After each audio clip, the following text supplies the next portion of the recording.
and some people.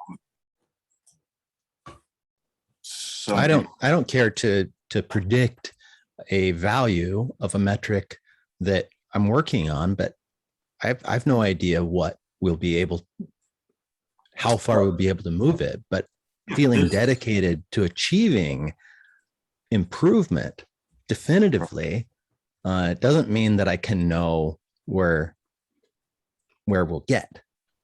Yeah, I totally agree with you. I mean, we've had CAs who have like said, you know, in multiple proposals, you know, you're not providing any real metrics here, and and it's always been just really frustrating for me, because for the most part, everything that's being done in these proposals has not been done before. You know, it is really hard to know what you can do, but you know, nothing will happen if we don't do something. You know, like, you know, it is, you know, that's like a really obvious thing to me. But we've left, you know, we talked about this a lot back in the spring, you know, or I was involved in several discussions about this back in the spring.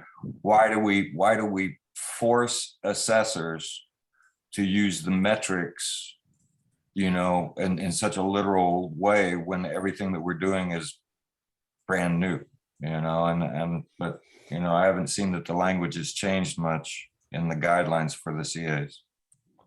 I love that we're using evaluation criteria that let us answer the question, can we measure later how well these proposals are doing against the goals that we're seeking to meet by the challenge? And transparency of results is useful. I think the sense that I got was that we want 6 months later to be able to go back and say, all right, how much did we move that metric? That's auditability. That's transparency. Not did they make up a number and then achieve that number, but we want to move this number. How do we do? Andreas? Yes. Hi, everyone. I'm Andreas from Indonesia. This is my first time being a VCA. I have a questions about, there are three classified of our review. First one is excellence, and then good, and then filtered out. I would like to ask about the filtered out assessment. How can we, what is the criteria to be a filtered out assessment? I mean, does it mean that it's only for the flag assessment? I mean, or what is the criteria for the filtered out assessment? It's still quite confusing. I could not find anything here in the Miro. Thanks a lot. Okay. Tivo, do you want to? Yeah. Sure. Well, filter out is pretty much what doesn't fit to excellent and good. So that's why it's not there, and there is no point to focus on a negativity. So you will look for a excellent assessment, like to see if the key points are hit. I don't know, where is there any, I wonder. Right now I remember there are these examples like excellent, like CA contemplation of their own ability to assess a proposal. The CA has been able to define which assertions they are better qualified to make in the proposal about its fit to address. Okay, so it's an example. So, I mean, you do want to find some specific things, and like to find that if somebody says something negative or something good, it has to have a rationale why he said it. And if it's missing, then the next thing is looking, is he at least trying to point the person in some direction that, okay, maybe look at this competition and look how he's doing it. So it's a more like good. And if he's missing both of that, then they are pretty much filtered out. I see. So for example, if we have one proposals that are being assessed by 5 different persons, so we have 5 assessment here. And 4 of them has, for example, for the auditability, they 4 of the assessors say 4 stars, and 1 of the assessors says 1 star.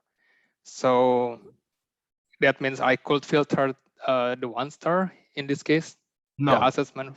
no. I think that's a wrong way to look at it. Mm-hmm. I think and this is my opinion, and please everybody keep in mind that VCA process is a process that is evolving and that is changing. That's why there are and at its core, it's a social process. I don't think that we're far away from a point where it will be hard and clear cut, right? So there's a lot of gray areas, right? Me personally, I disagree that you should, let's say, if you have 5 assessors and 4 of them gave 4 stars and 1 gave 1 star, yes, that's certainly something to look at. But it's not necessarily if that person has a good, reasonable case for why they gave 1 star, then that's fine, right? I see. So this is where people need to, turn on their brains and make their own decisions about it. There will definitely be points where you will doubt yourself, where you will doubt, maybe someone will be hurt, maybe proposer will be hurt, maybe the CA will be hurt, and that's just the name of the game, right? For now, it's like this, and we're we're all doing our best to keep it, to keep it moving. Also, all VCAs, Andre, just 1 second before I give you the question. Can everybody who will be a VCA in Fund 6 just raise your hand, please, in this room? For a little while. Okay. Okay, Gaetan, nice. Okay. Some of you guys, yes, some of you guys, no. So just to set up a little bit, just the simple basics, and then Andre, I'll give you. VCAs are public, so your reviews will be publicly accessible to everyone with your name there, right? So that's why, you need to have your opinion behind that. And if someone calls you out, why did you do this or that you need to understand why you did it. I don't think that sufficient explanation is, well, I saw everybody has a 4, so this guy gives 1, so I flagged them, right? That's not a good enough explanation. I'm not saying it's necessarily bad. I'm just saying that maybe that's not the logic to follow, right? And my logic about how to approach the VCA process is, first, you go through the flagged assessments by proposers. So that's in service to the proposers, right? They took their time, they flagged the assessments, and they wrote the rationale why they flagged a certain assessment. So read through that rationale, open the proposal, read through it, read through the materials, read through the comments of the assessor, and then make your decision, right? It sounds simple, and it's a lot of times is something that you're not sure, you have to look at all the sides, and that's it, it's your decision. And because of your decision, someone might not get any rewards as a CA, and maybe because of your decision, a proposal will have a worse rating and maybe won't get funded. So there is something on your shoulders that you need to think about. Okay, thank you, Philip.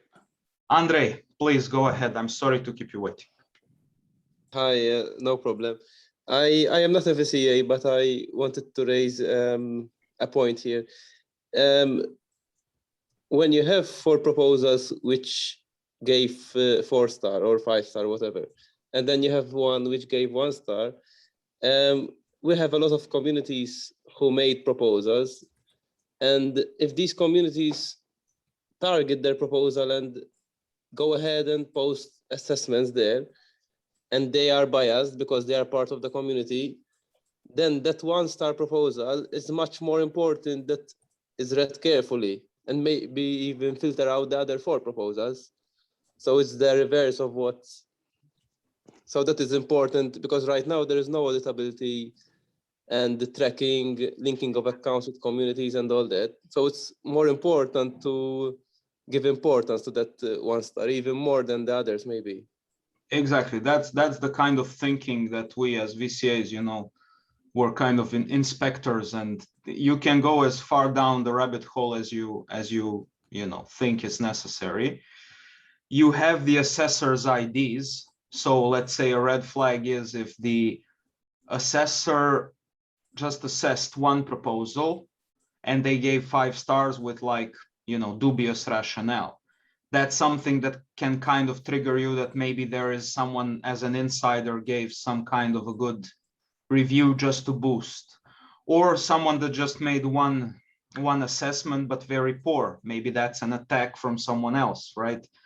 But the clearest way is you look at the rationale. If you give a 1 star as a CA, you have to be damn sure, you have to have an explanation why you gave 1 star.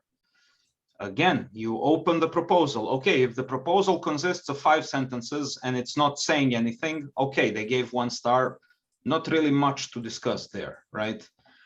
But and usually if that's the case, then you do it without too much thinking and that's it. But if it's somewhere in the middle, if it's gray, you know, you need to go deeper into it. You need to read through it. You need to understand it, right?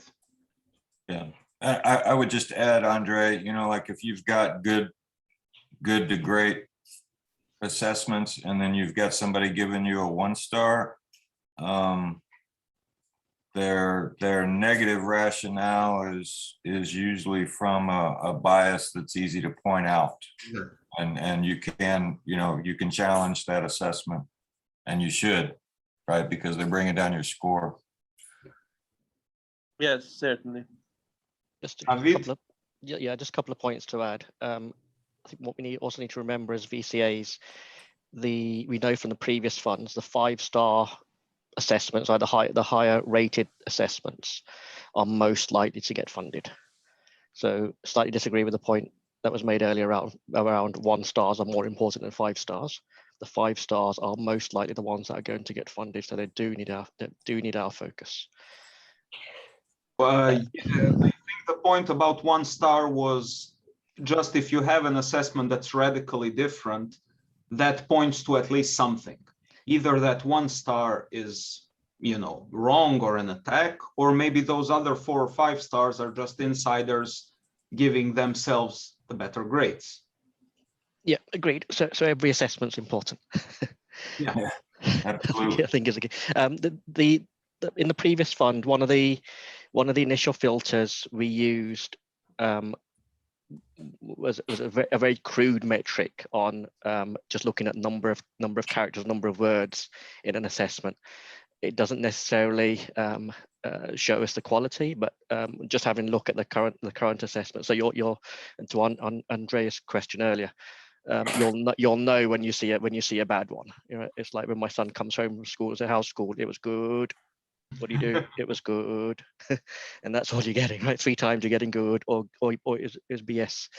1 or 2 people use BS, which is not nice. But you'll see the really bad ones. So my initial filter is 150 characters across all three sections.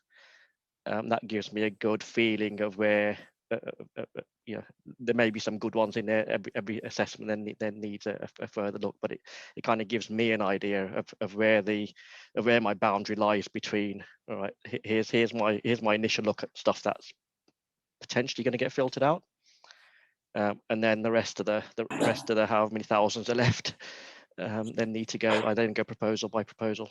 It's probably the easiest way. Yeah, thank you, Navid. I mean, these are all great insights. And like you said, there was in previous funds, one of the ways that we use this character count, right? And it means like if there's like less than 20, 30 characters, you know, that's something that maybe we should look into because the rationale most likely isn't sufficient, right? That's something that people can use, right? If you get an Excel sheet and you can play with it, you as a VCA there will be like, I don't know, let's say 500 flags from the proposers, right? So ideally you would go through all 500 of those. I don't think that's realistic. Maybe there will be people who do all 500. But also there is there are other assessments that, like, you know, if you're a proposer and you get 5 stars on all, you know, on all rubrics, you're not going to flag that proposal, most likely, right? That doesn't mean that it's necessarily a decent assessment. Maybe you just want a good, you just want a good grade, right? You're not going to call out someone who gave you a very good grade, even if they don't have a good rationale, even if you don't deserve it, right? So that's also some kind of an attack vector, let's call it, right? Yeah, indeed. Can I ask 2 more very basic questions? Just on that point. In the previous fund, the proposers could flag constructive as well as destructive feedback. So they would flag good and bad assessments. In this fund, proposers flagging assessments they don't like only. I'm sorry, can you repeat? I was texting. Sorry. Yeah, I think it's correct. That's right. Yeah. Because I didn't also notice messaging that we should flag good assessments. But actually, veterans are now doing it. So I guess the role from proposers were shifted, because I think one of the reasons is that because proposers were like, oh, I got 5 stars, the rationale is not meh, but it's good enough because it's I'm getting my funds right. Okay, and just one more, just a very simple point. We know there were around roughly 5,000 assessments. About 1,000 of those were blank or partially blank. Those are going to get filtered out. Automatically, you don't even need to look at those. Yeah, perfect. Not only if they are blank on all 3, even if one is blank, all 3 will be removed. Yeah, right? Harsh, but yes. Well, I don't think it's, you know, to be honest, I don't think it's harsh, because it was very simply, it's a very simple thing, and it was clearly stated hundreds of times everywhere that you need to provide rationale for all of this. And I don't know, I have a feeling that people just go to Idea Scale, they click, they want to become a CA without even thinking about it. Then they click 5 stars and they think they did something, right? So that's, yeah, I mean, some cases it's a genuine mistake where that's very true. That's where they've put the whole assessment into 2 of the 3 sections, and something has gone wrong with the 3rd section. But you know, true, and that's something that Idea Scale probably needs to work on. And yeah. So yeah, I think some people, assessor number 11, whoever that was working really hard with his 266 assessments. Yeah. Whoever that anonymous person is. Yeah, but I think that if someone did like that kind of crazy amount of assessments and they left 1 or 2 blank, only the blank ones will be removed, right? I don't think that all of their assessments will be removed. Yeah, no, agreed. Yeah. Sounds like we're coming up with some rules. Well, I think it's still, I mean, I'm a VCA since Fund 3. Yeah, CA since Fund 2, VCA since Fund 3. It's really, we're winging it. You know, we're just gathering data and improving as we go, because it's never, I don't see it ever becoming such a clear-cut process, because whatever rule you put in, someone will game it somehow, and then you will have to adapt to that. It's a much more social dynamic, I believe. And there will always be people not satisfied with A or B or C or D. But in the end, if we just look at, you know, a higher picture and saying, we want the best proposers, the best teams, the best impact to be funded. We want to reward the CAs who did a great job, and we want to disincentivize the people who did not do a good job, right? Follow the current rules, however loose they are, but keep that in mind, right? That's how I, you know, that's how I approach it. Because if someone was here during Fund 3, we had nothing. It was just, okay, now you guys are VCAs. So, you know, go through the assessments and remove the ones that you think are bad. That's it. That's all the, you know, all the things that we got. And we started from there. But yeah, sorry, I'm talking a lot. Tivo. Just I'm wondering, what is Randall thinking about abstain with no rating versus rate as 3 don't agree or disagree? Yeah, so that's related to these assessments. I think one of the reasons somebody might leave their assessment blank would be to say, well, I don't want to reduce the score of this by saying I'm rating it with a 3 as don't agree or disagree with that rating category. I think the perspective here is proposals that get evaluations of 5.55 are going to score higher than proposals that get 5.35. And just because you don't want to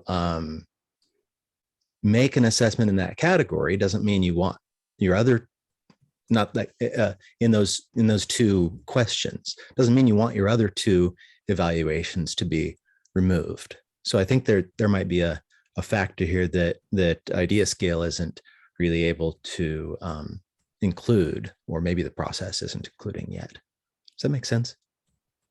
Yeah, I think so. I think the process doesn't include it. I think if we say it to IdeaScale, they could include it. I think just the process itself does not allow a CA to not have an opinion on one of these points, right? And then we can discuss if that's good or bad, but that's how the process is right now. Seems like it would be honorable to abstain instead of justifying a number based on, like you could write a whole sentence or paragraph saying, I don't feel able to evaluate this, but then you have to put a 3 next to it. And when you put a 3 next to it, it lowers the score of that. Well, my counter argument to that would be, so either if you don't feel competent as a CA to evaluate all 3, just skip the whole thing. Or if the proposer didn't give enough information about it, then it's on the proposer. Right, and it is harsh, me as a proposer, it's harsh. I know it's harsh. And some of these proposals are very complicated, both technically, both socially. It's a very, very complicated thing, right? And there are people who just simply don't understand. And maybe they give you a bad grade because they don't understand. And then you can approach it from a lot of different angles, like, well, have I explained it better? Are people just stupid and I hate the whole process? Okay, I mean, that's also one way to look at it.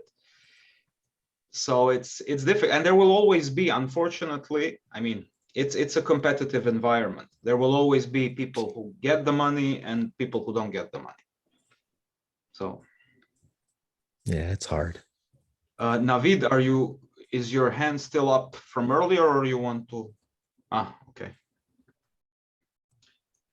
So yeah, maybe Miles, I think you said that you will become, I think, the first time a VCA. Can you maybe share some of your insights? What do you feel? How do you want to tackle it? I like the idea of looking through the flagged assessments first. Yeah, I mean, I've never done it before, so I'm pretty much just gonna start somewhere and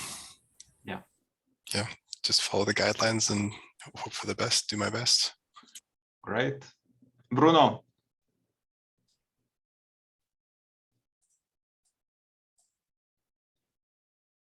I can't hear you.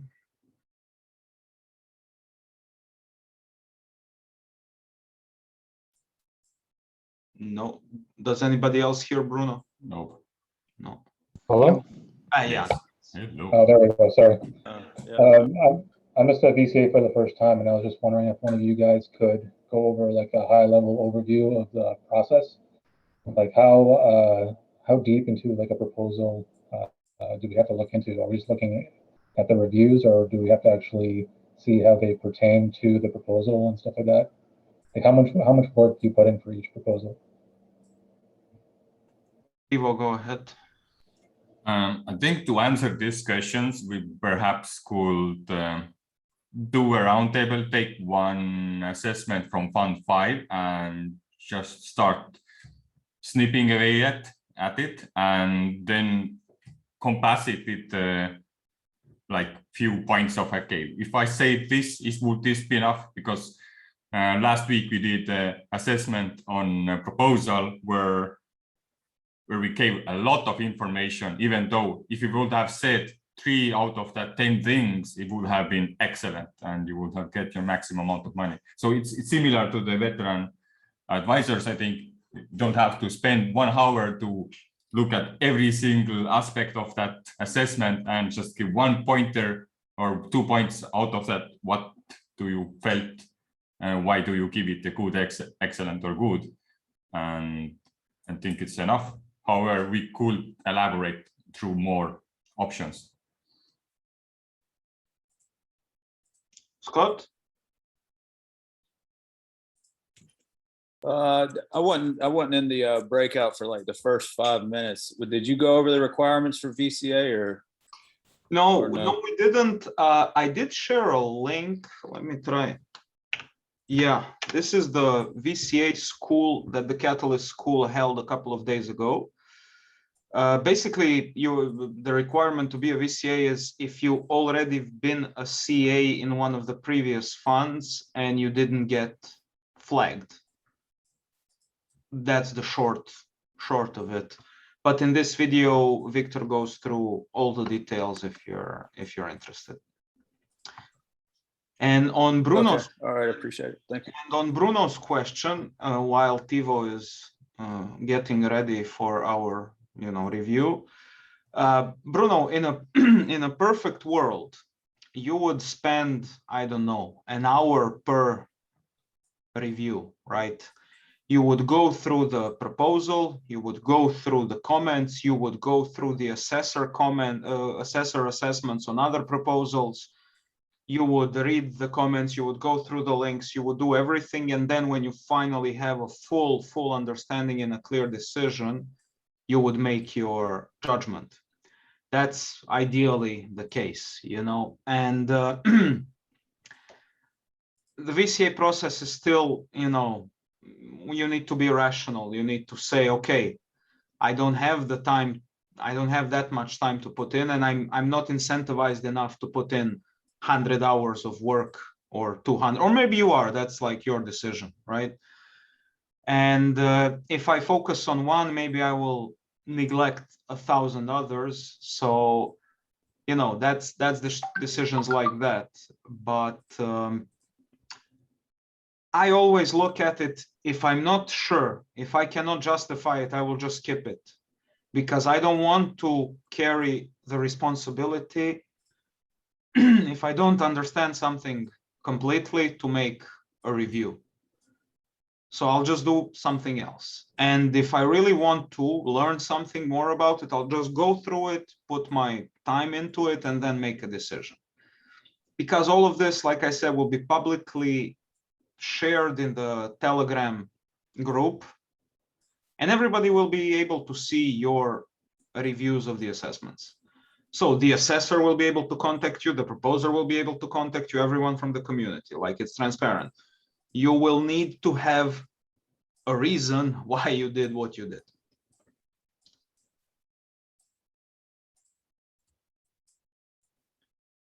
Tivo, maybe you can, I don't know if you're ready. Oh, Anton has a question. Hi, guys. Let me just get my unmute and video back. Just based on that discussion and 2 discussions before around the assessment. So this is my first round of CA. So I'm trying to get involved to understand where we're heading with the VCA. So I think I will only be eligible, if not flagged, on the next round, if I understand the process correct. So, so just my experience from just the CA, and I think what I'm hearing from the VCA process is kind of the same thing that I've had in my mind from a group or a challenge grouping point of view.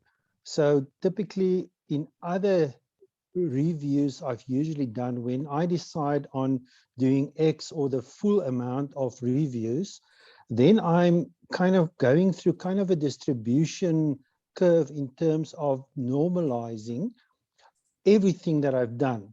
For example, if I find out if I've given a 5 to the one and a 3 to the other one, but the next one I'm struggling, I can't give it a 6 because there's no 6.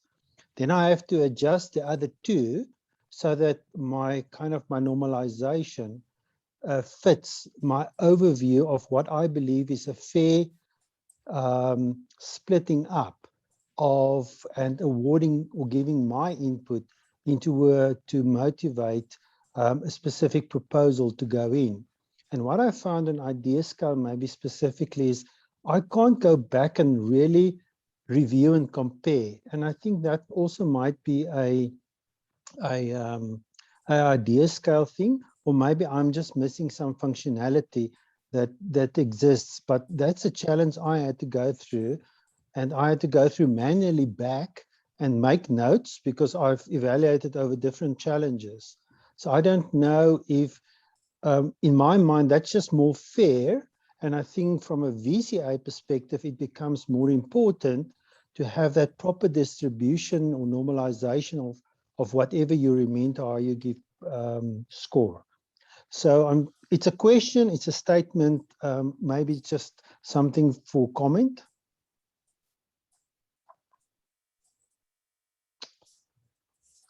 Yeah, I can, there are, from my perspective, plenty of issues with the idea scale interface, and we've been public about it. CAs, proposers, VCAs, everybody basically.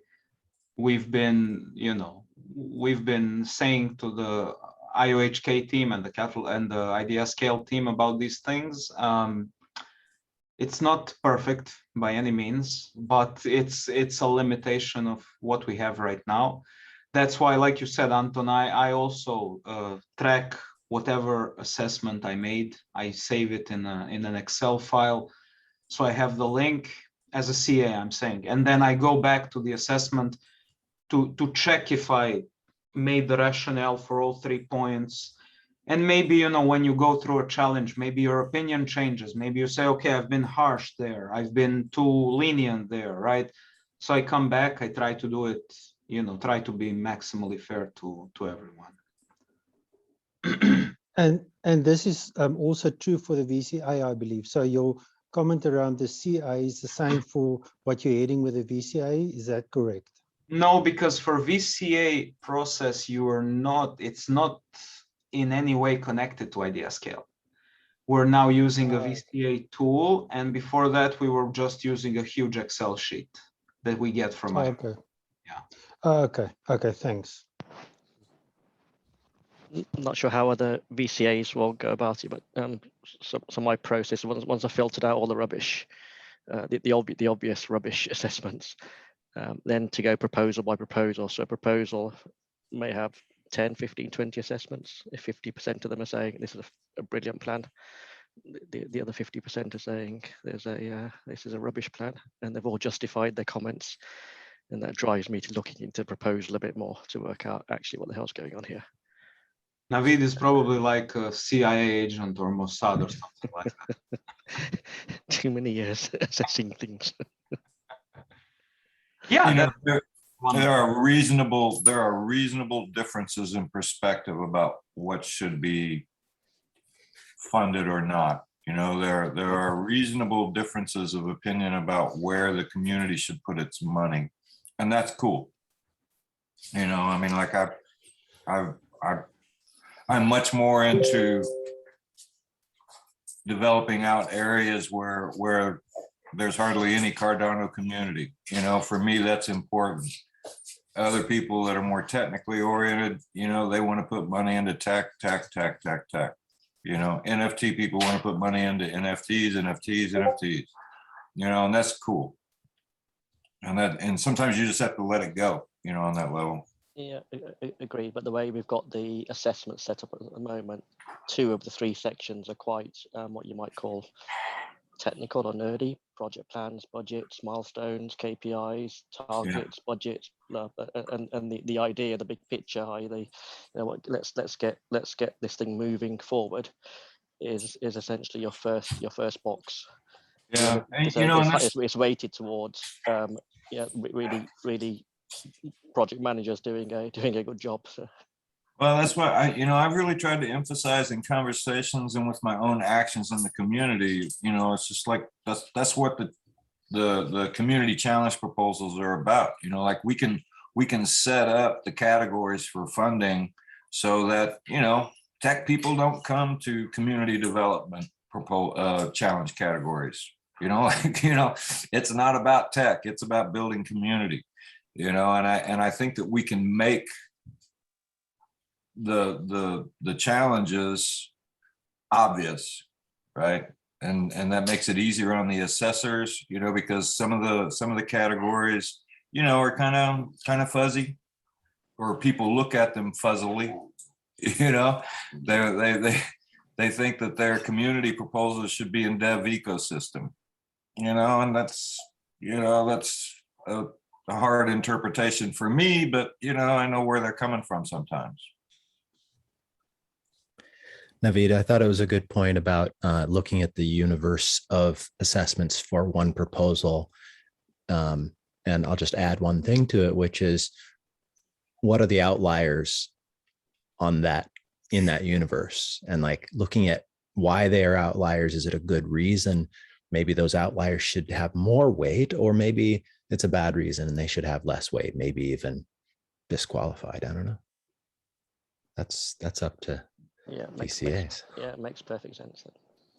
Yeah, I guess we have different kinds of veterans, because that sounded way too philosophical and way too out there. There was like 6 assessments. They are like in this category. I'm gonna and trying to make one part of assessors weight more than others.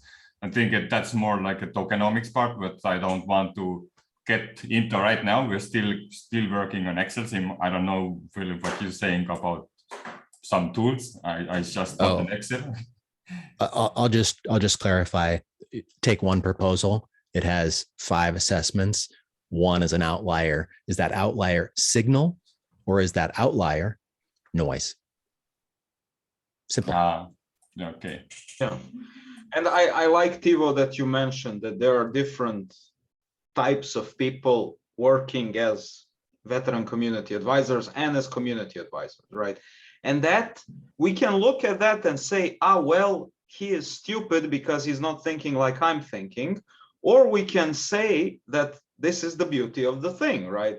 I'm not the smartest guy out there. There's like 100 people more who can check my intelligence. That's the point. That's the point. The idea is not for all of us to have a strict thing and we just give a grade because of a document. Then it's not decentralized. Like whoever made the document basically does all the assessments. That's why it's necessary for all of us to put our perspectives, our feelings and thoughts into it. There will be people who are highly technical and who will go into the nitty-gritty, and there will be people who are passionate, and there will be everybody out there, and that's the beauty of it.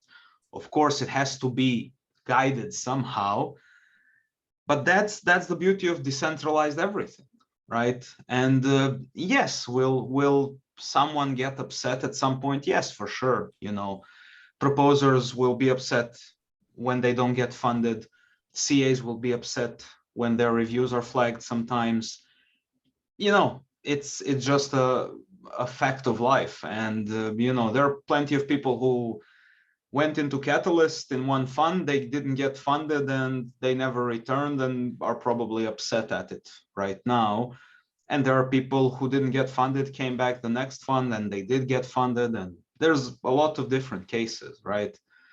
And it's a practice in governance, in decentralized governance. It's a really complicated problem. And, maybe this kind of process or an evolved version of this process will be used down the line to change the cost of transaction fees on Cardano, change the stake pool parameters of the network, have large scale decisions, that concern millions of people around the world. So that's kind of the end goal. Catalyst is Voltaire testnet, and we're all learning how to play with each other and how to, wow, that sounded weird, but how to collaborate. Okay, well. Yeah. Coming down from the high level, what I did in the Miro board, I was collecting some kind of good slides from our dear old Catalyst school. And 3 of them, why I picked these were one thing, when we assess assessors, we want to know what's their goal is. So to know what are the assessors' goals, grow the community of community advisors sustainably, keeping a core of quality professionals with fair rewards and integral bar, provide incentives for high quality reviews, provide comprehensive analysis for high budget proposals, ensure that each proposal is reviewed and CA's reviews are quality assured. So these are 4 points they have to do, and if they don't answer this on their assessments, we could already, hey, you like to say, hey, you didn't have a high quality incentive there, or you didn't ensure each proposal is ensure that each proposal reviewed and CA's reviews are quality assured. Okay, I don't understand the last one. Anyway, let's go on.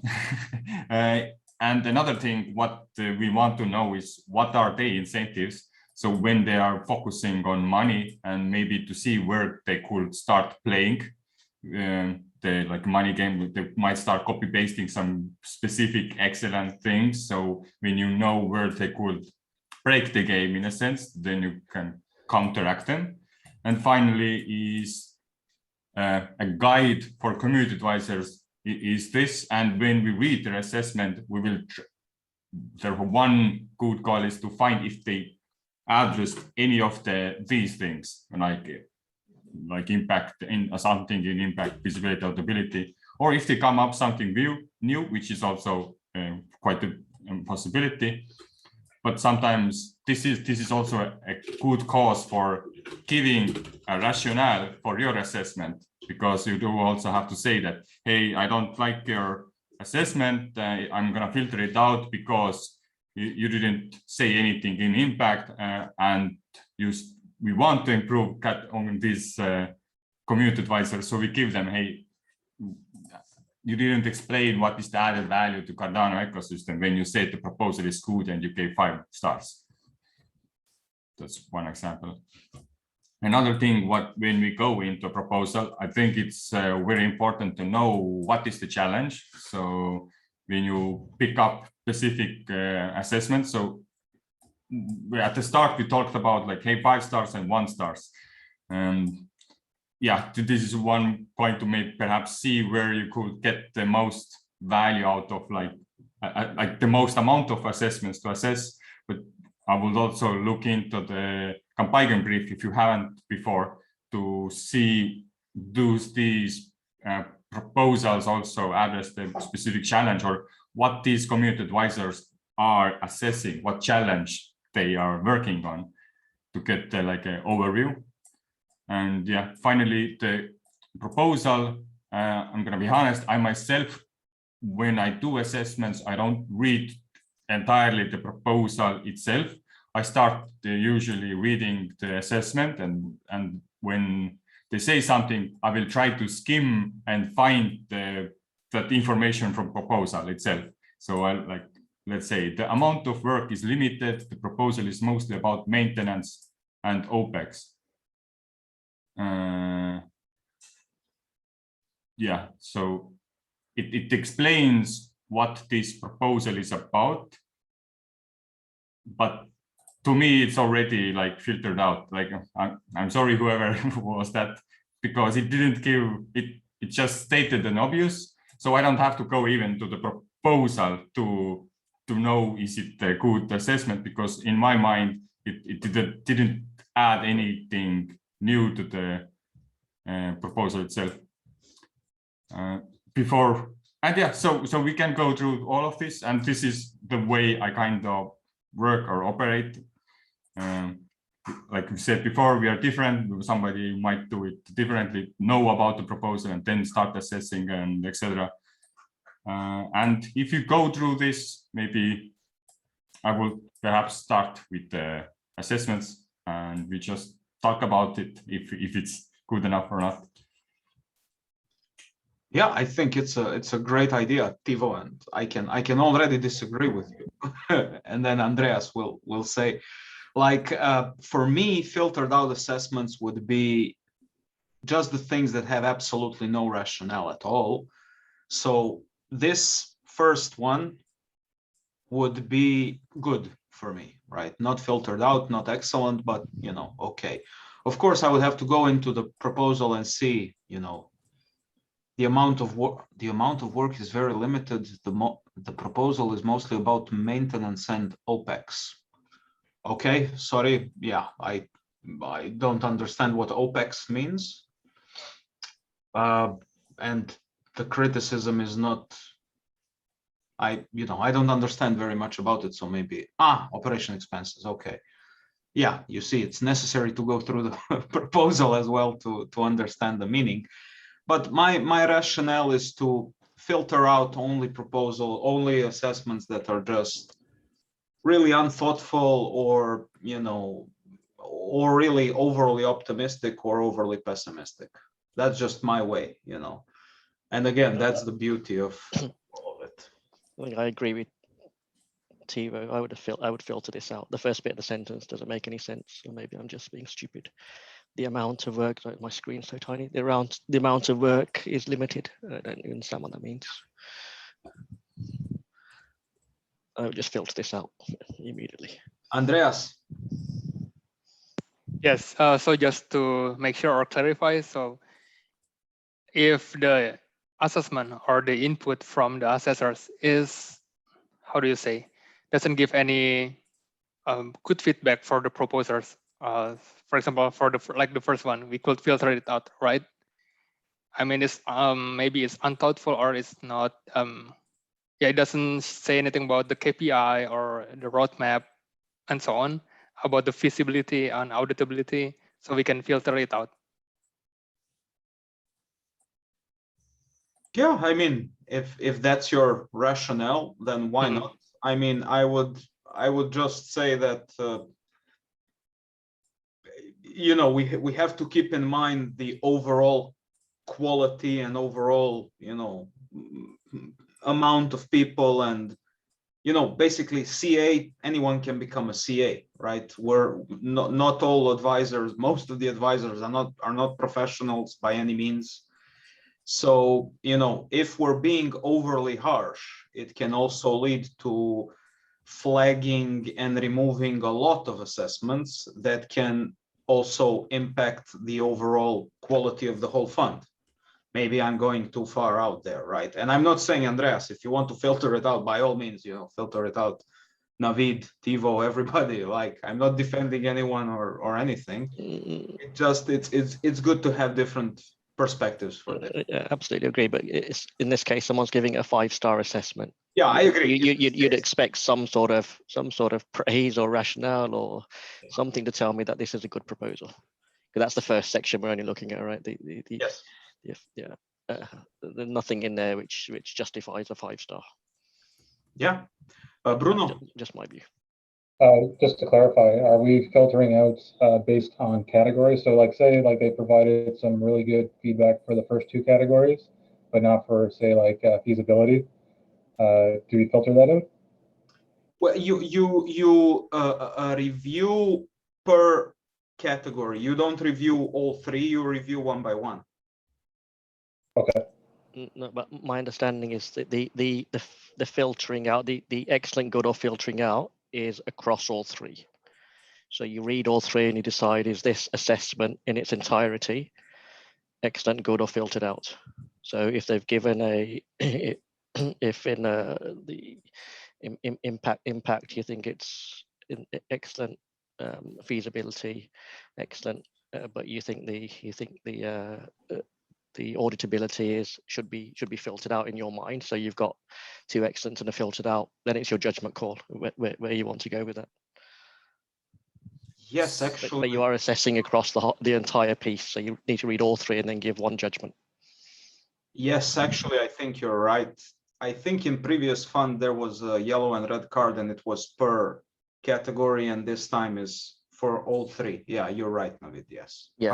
Where this information comes from? Because even this original Excel, it says you flag an assessment. Okay, this is a flagging. Okay. Yeah, this is a flagging for CAs.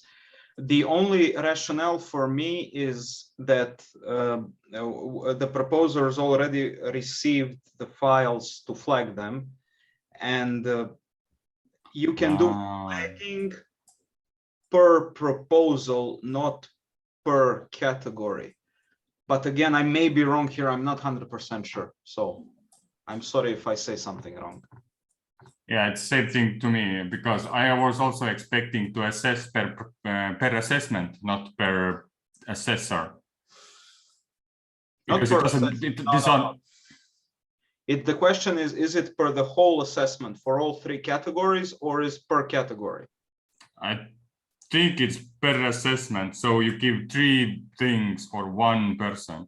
Yeah. No, I don't think so. But yeah, it's one for one per proposal per assessment. So yeah, you review all 3 parts and give it one grade. Yeah, I think Tivo said the same thing. No, I didn't. But yep, I don't know. I'm veteran community advisor. I'm gonna be honest. Well, if you look, We at can have a look at the you spreadsheet guys, if that's easier. It's available. in the site that you guys have up right now that you shared in the chat, Philip, is set by all 3, and then at the bottom you have excellent, good, not valid, but you just get to select one for all 3 components. Yeah. Can I link that spreadsheet? I don't think so, because this is currently for proposers to flag. So I'm not sure if we're... Somebody put it on Telegram on the weekend. Well, it's visible. Okay, then. But yeah, then it's per like Navid said, for all three categories together, single assessment by a single assessor. Okay. Bruno? That just brings up another question I had is, what's the best channel to sort of ask questions and communicate with other veteran community advisors? Like I see people using Telegram a lot, but I don't really like using Telegram. I prefer Discord. So is it like one or the other, or which one should we use? That's a good question. I prefer Discord, and we kind of even had in previous funds some specific channels in the main Catalyst Discord for VCAs to exchange opinions or to, you know, to raise their own flags, let's say, like keep an eye on this assessor, keep an eye on this, or things like that. But Telegram also, I agree. I don't like Telegram that much. It's very linear and it's difficult for me to follow. Andreas? What should we do if, like what you guys said previously, for example, one proposal actually is not that good, but they have like 5 new CAs that give 5 stars to all of them without any good rationale on their assessment. We could filter like from 7 assessment, 5 is actually the proposal is not that good. We could filter them out, right? Yes, you could. Yeah. Okay. Because that's our job to filter which proposal should pass to the next step or not, right? No, proposals will pass to the voting stage in any case. I see. Okay. So proposals, we are not able to filter out the whole proposal. We can only filter out assessments. But yeah, also keep in mind, if one VCA you know, reviews an assessment and says that it's not that it's like filtered out, it doesn't mean actually that it will get filtered out. You need more VCAs to agree on it to be a definite decision. Okay, thank you. All right. That one assessment already gave us so much material to talk about. Let's try to take a second sentence. BlockScan already operates a block explorer for mainnet. So Doesn't address the question. No, it doesn't. Well, But, I but think, it, sorry, Thibaut. So in stuff like this, like one issue that I'm kind of having when I see it is that A, it doesn't answer the question. B, there's no rationale, and it has a 5. So how can it have all of these things and not get filtered out?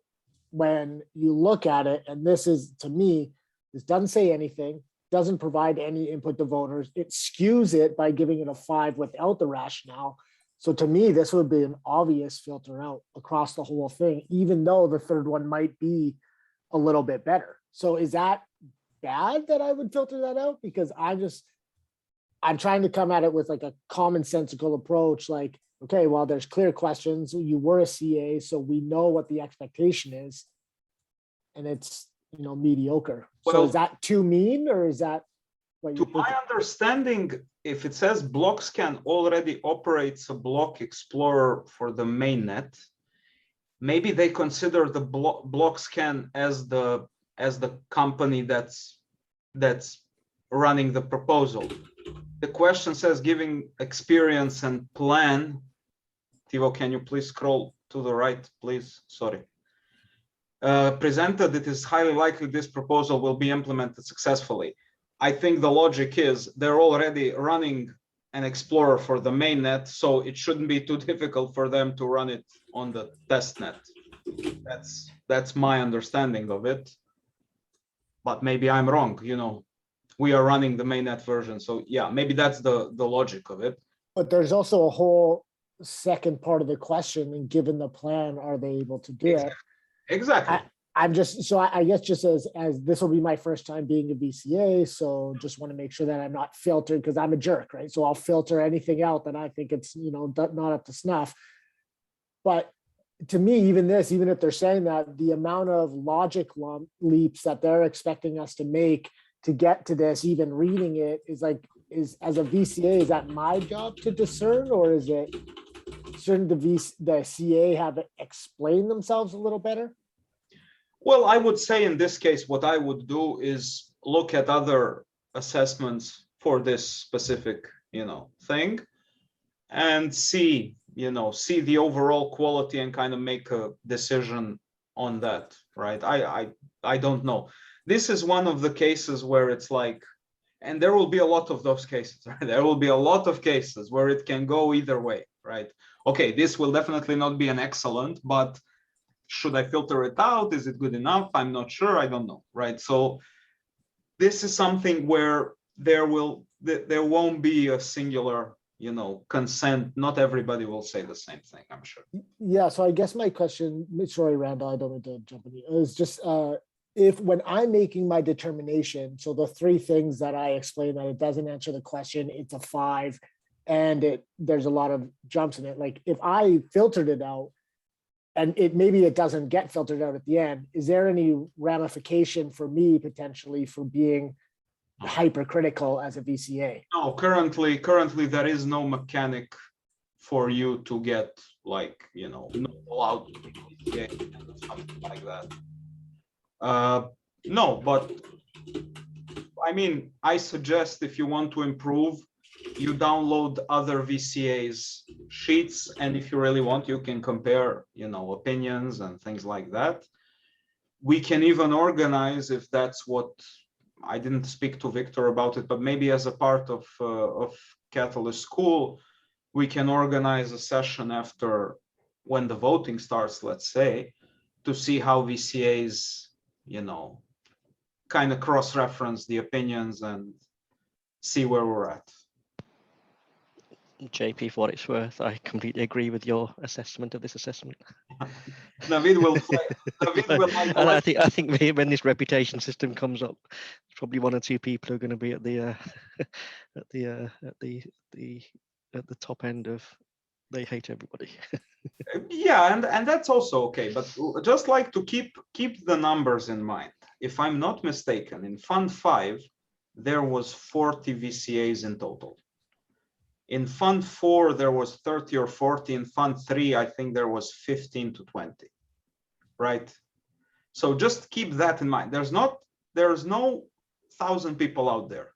There's like maybe 50, 60 dedicated people willing to do this, but people who don't really know how to do this. Please don't consider any of us here any kind of experts or anything. We're just doing our best, right? So just keep that in mind, right? We have to adapt the severity and the professionalism according to what we have currently. That's my opinion, at least, right? We cannot treat it like as a you know, EU fund that's giving out $2 billion, and you know, we're all 20 years experienced in quality assurance. We cannot be that kind of strict because it's almost a voluntary thing, right? I'm just wondering that through this process, if there's going to be a potential to add in a box to give maybe some comments if we filter people out on the tool. So I know we're not there yet, but I'm just saying, because sometimes it might, like, the filtered out is the most extreme, right? So if it gets filtered out, it could really cause damage. So I agree that we have to be a little tempered, and, you know, I still would take this one out, but we have to be tempered, you know. So I wonder if having a little bit of that, the potential for when you do get all the ones that are filtered out, you're like, okay, this person thought about it. They're not just being a jerk, you know, they have a justification, you know, you say doesn't align with, rationale doesn't align with, you know, rating or whatever, you know, something like that. So just if you guys are planning on that or talked about it. Like I said, there will be, at least it was before, a spreadsheet that you generate. And then I also used, when I gave a yellow or red card before, I used a special column to make my, you know, statement on why I did that. It's not mandatory for VCAs, but there's definitely room to do that if that's what you want to do. Yes, Anton. Just from my side, I think what you guys are saying, JP, is also, I think what I'm in my mind is as a group, as a before or after a VCA assessment session, for the next round is maybe to come up with, like, in 10 or maybe not even so much reasons why you filter it out, because based on that, you can also improve through consistency. Just say, you know what, for the next round or 2 rounds, you can add on to those reasons, but that some of the reasons just gives you a little bit of more data that you can work with, so that when you feed it back to proposers or to CAs, that you actually say, you know what, look out for these 4, 5, or 10 reasons why things are screened out. So I think there can be, maybe the 11th one can be free text to say this is really a ridiculous proposal or assessment, but maybe there's 5 or 10 reasons that's kind of standard that you can say drop down list and say, let me choose this or this or this, and then you can group those and maybe improve the process over a period of time for the next round, Fund 7 and so forth. Yeah, it's a great idea, and I think, no, I know we had categories before for like a yellow and red card thing. We had like specific reasons why you would give a yellow card, and a red card was just like profanities or open attacks or things like that. Yeah. So there is already something in that line, right? Okay. But now we have this initiative from IOG where they're saying, okay, let's make good and excellent to create a new incentive mechanic for CAs to really tell them, hey, look, if you make an excellent assessment, you'll get 3 times the money, right? So it's, yeah.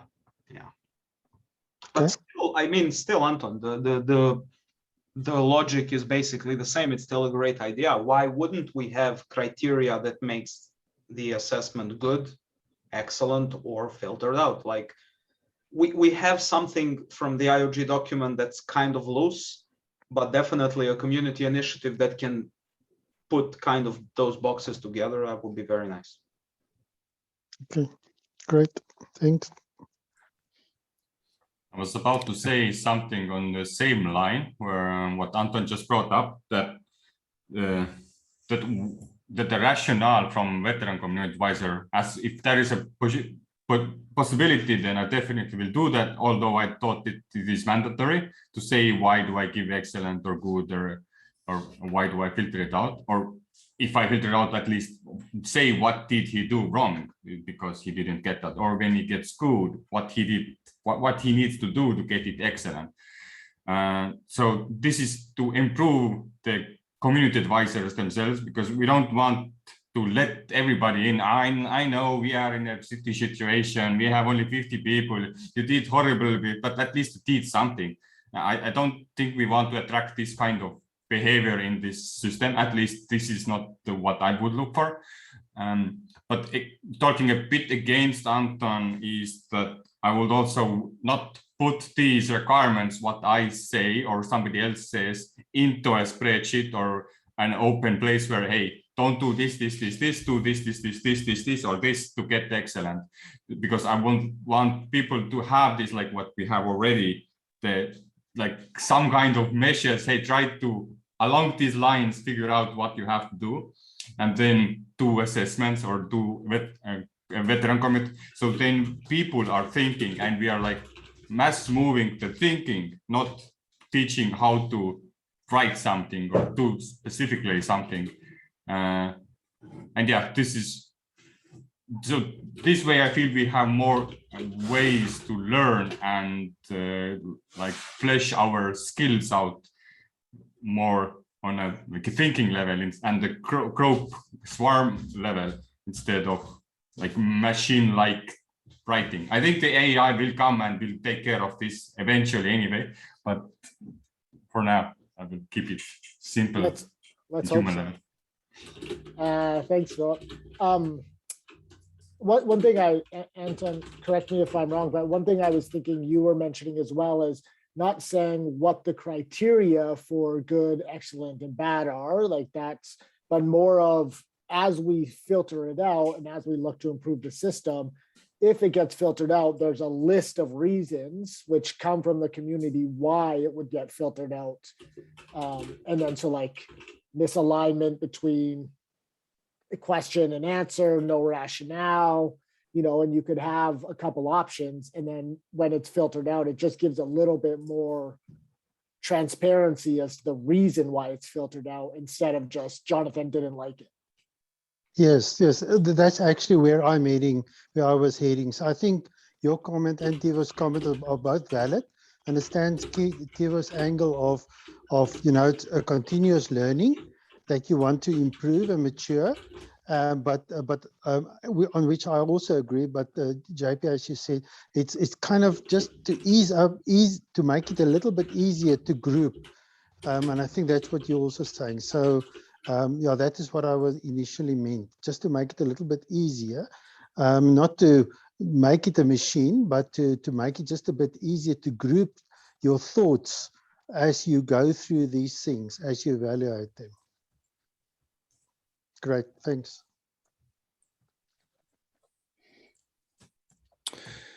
I made a note, we only have 3 questions, but within those 3 questions, there are a whole bunch of different things to check.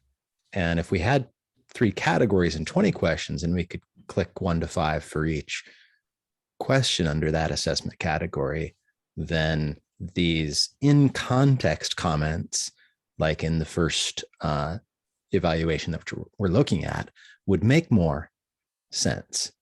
In the context of having lots of questions in each category, these comments in that first item that we've already marked up with some notes aren't really, they don't come off as thoughtful. I've changed my perspective on this one. I thought this was a filter out, but now I think it's good, not excellent. I don't change my opinion yet. I haven't read the final one because I see a lot of information here. So perhaps, but Anton has raised his hands. Perhaps he has more to add on. Sorry, I forgot to lower it. All right. Steve, I'm not in the middle board, but I just added a thing that I'm hoping you can put in a note in the chat. Or someone, sorry. Cool. Okay. Again, this one.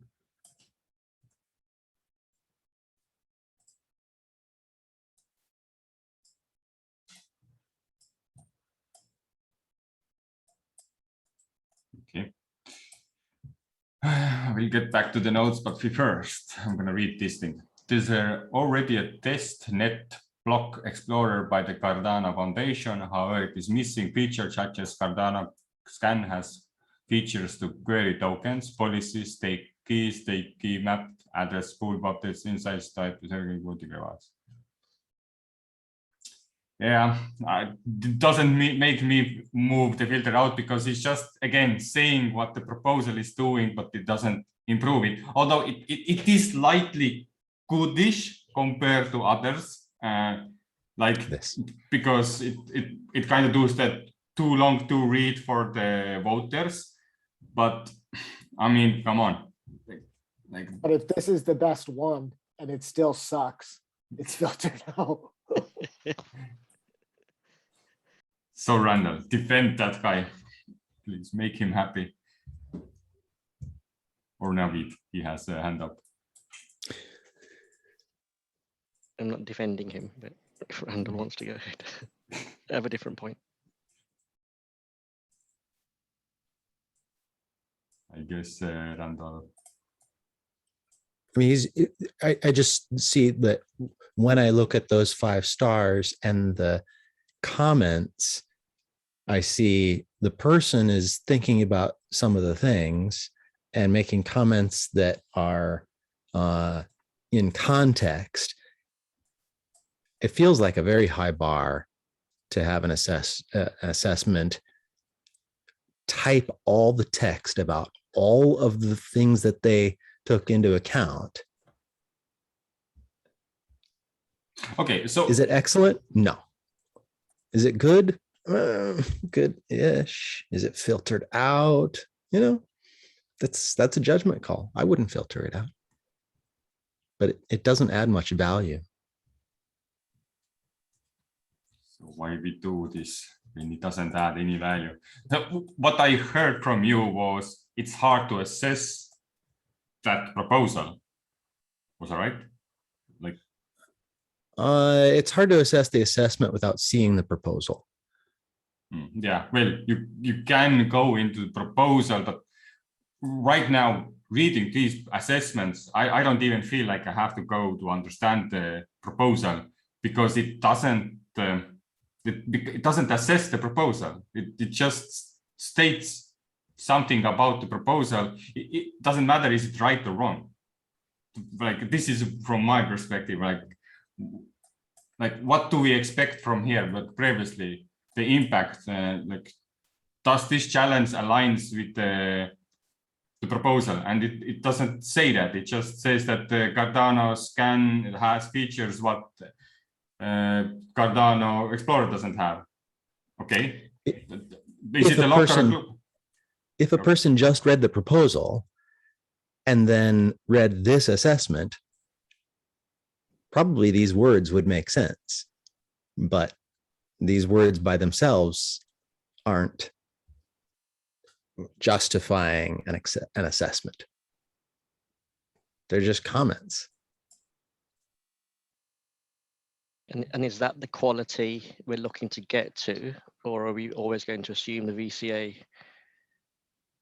will understand the proposal and contextualize the comments? And write good text that shows that they have checked all the things. Yeah. Yeah, but it shouldn't be difficult, right? I mean, the other slant on this, when you look at the other 2 assessments, everyone's given it 5 stars. So my thought process is then surely not everybody can be wrong. Do we just leave them all as good, or if there's an excellent in there, should I filter out any of these? Yeah, so my question kind of may get to some of that part, Navid. So let's say I filter it out because I'm a jerk and I don't want to have it and I don't think it meets a challenge. Then once all of they're done and the VCA process is over, what is the process then for reviewing filtered out, good, excellent? Is there like, do the VCAs then say, okay, all these ones were filtered out, they have one filtered out, but one excellent? You know, or like, is that all done automatically? Like, how does that process work once all the VCAs have done their assessments of the assessments?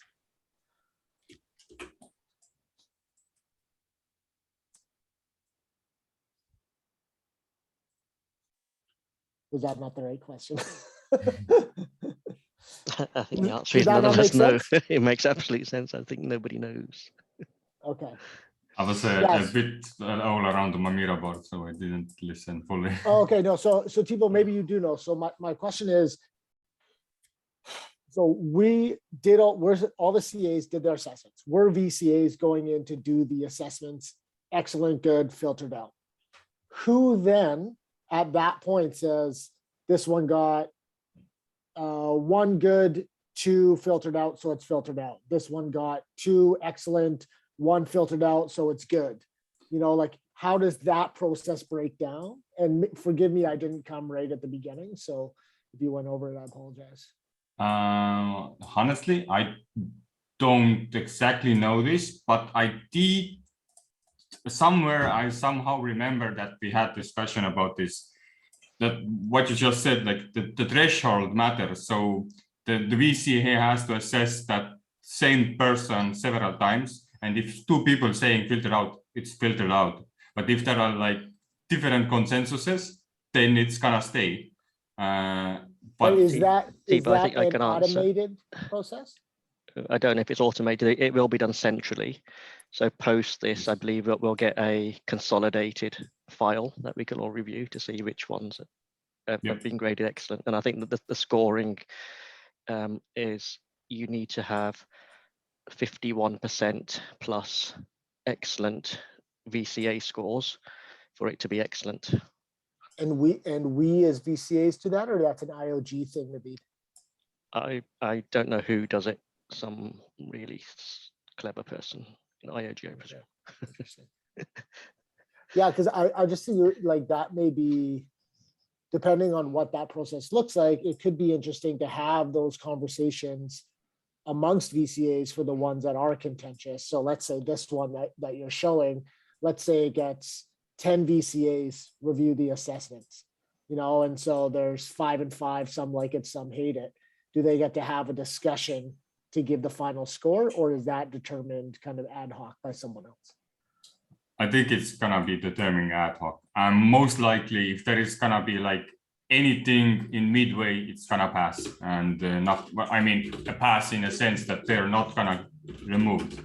I think there has to be consensus, at least over 50% too. Yeah, I think the criteria to filter out is very clear.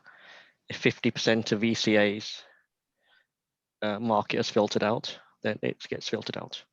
So if you've got four VCAs assessing and 2 mark it as filtered out, then it will get filtered out, irrespective if the other 2 are excellent. That's the current criteria. Where do you find it? Like, it's on the VCA Catalyst scores, on the Catalyst, the Veteran Community Advisor deck. Yeah, it's a black slide. I remember that. That's all. Yeah, can't find it anymore. Again. Okay, so, and I maybe this is, not here then. Forgive it, this is an ignorant question again. But as we go through this, I'm just approaching it the same way as I approached as a CA, right? Like I have the stuff, I'm in my head, approaching a common sense goal. Does it meet what I have, like the criteria that I set when I was doing my reviews? Maybe it's not like a little subpar, so I give it a good, but try to be more generous and don't filter out. Give good is what I'm hearing from you guys. This is something similar, I do. You fit in my group. So only filter out if it's like an egregious, but again, like I feel the one that we're talking about, for example, I feel that is egregious because it doesn't give any answers and it gives a 5. Same. Right? So I would say too. okay. So I'm just struggling to kind of wrap my head around not being too harsh and critical, but being critical enough that the voters aren't getting skewed results from this, because that would skew it to me. Maybe another question is, can you handle the critiques saying that you are a horrible veteran community advisor because you are filtering out people who try hard and comment on assessments? And if you're not have the guts to say, hey, I'm looking for assessments, not comments, then maybe, you don't want to filter out too much. Yeah. Okay, well, I'm not afraid of pushback from community advisors. I'm more afraid of like not getting into the right spirit of what we're trying to achieve here. I don't want to so again, I'm a senior policy analyst. I write very critically. That's where my head goes. But is that not the lens that I should be bringing here? Should I be kind of putting a little bit softer lens so I'm being more generous and lowering the bar a little bit?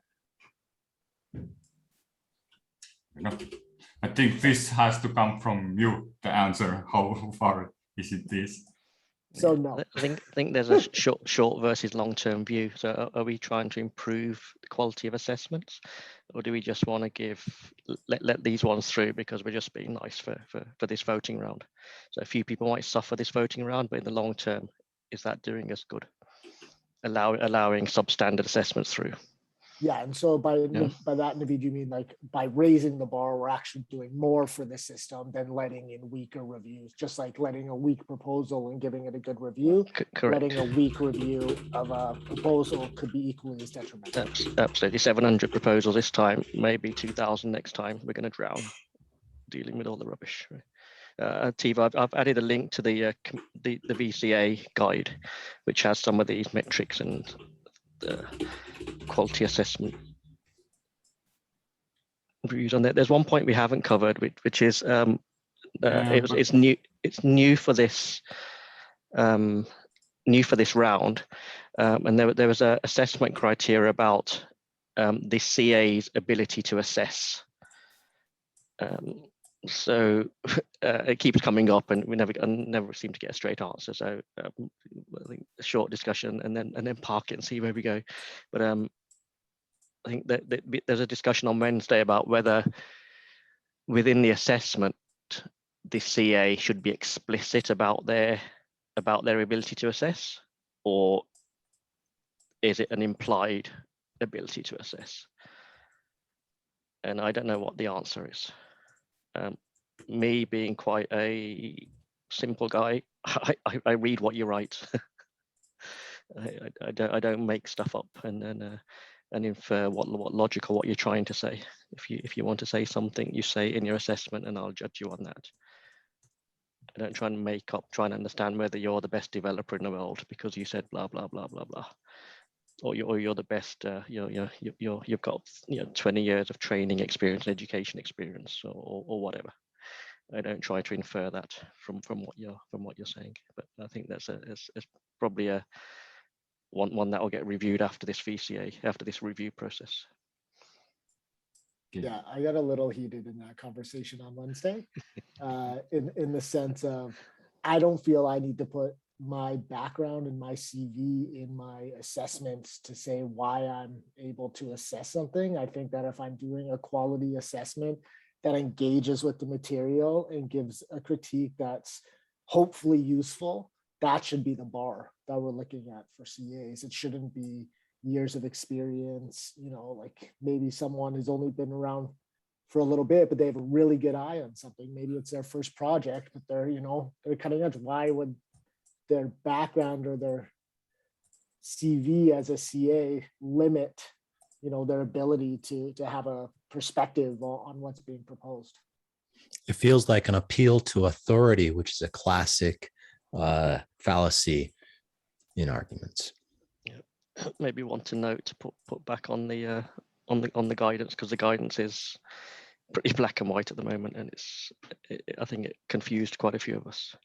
Although I do think Chris walked back on that call as well. He's saying we're not looking that you have to put your CV in or anything, but eventually he was just saying, if you have we're all domain expertise in our own domains, whatever that is. And he's like, that's more what we want. So I agree with him, with Naveed, where I said the message should not be, you need domain specific experience to review or to do an assessment, but you need to be able to articulate that you understand and can engage with what is being proposed. That's more important to me.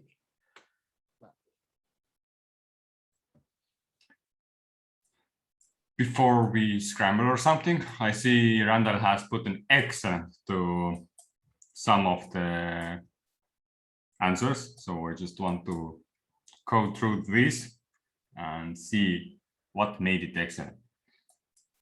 The proposal is outlined with all the information that shows exciting work and how it can be ported to the testnet, which is requested by many developers. The proposal further illustrates that the testnet explorer will actually require more maintenance as things are expected to break frequently. The proposal provides opinion to assess how feasible it is and how effectively it addresses the challenge.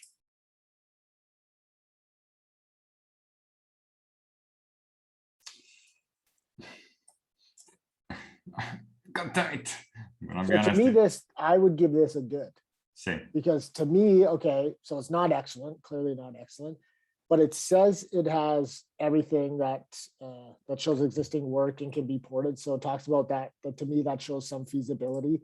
Like on here, I think, okay, I can tell the person engaged with it. I can tell they're thinking, you know, they're thinking about the impact and they're saying, okay, it can be ported, which developers want, you know, and then that they are showing that it can be done, even though maintenance is required. Here, I think they engage with it way more than on the first one. If any of these three assessments was going to be excellent, it would be this one. I would still look at the proposal, and I didn't do that today. All I did was look at these 9 paragraphs. But so here's maybe another question. Well, this is a question, not maybe a question.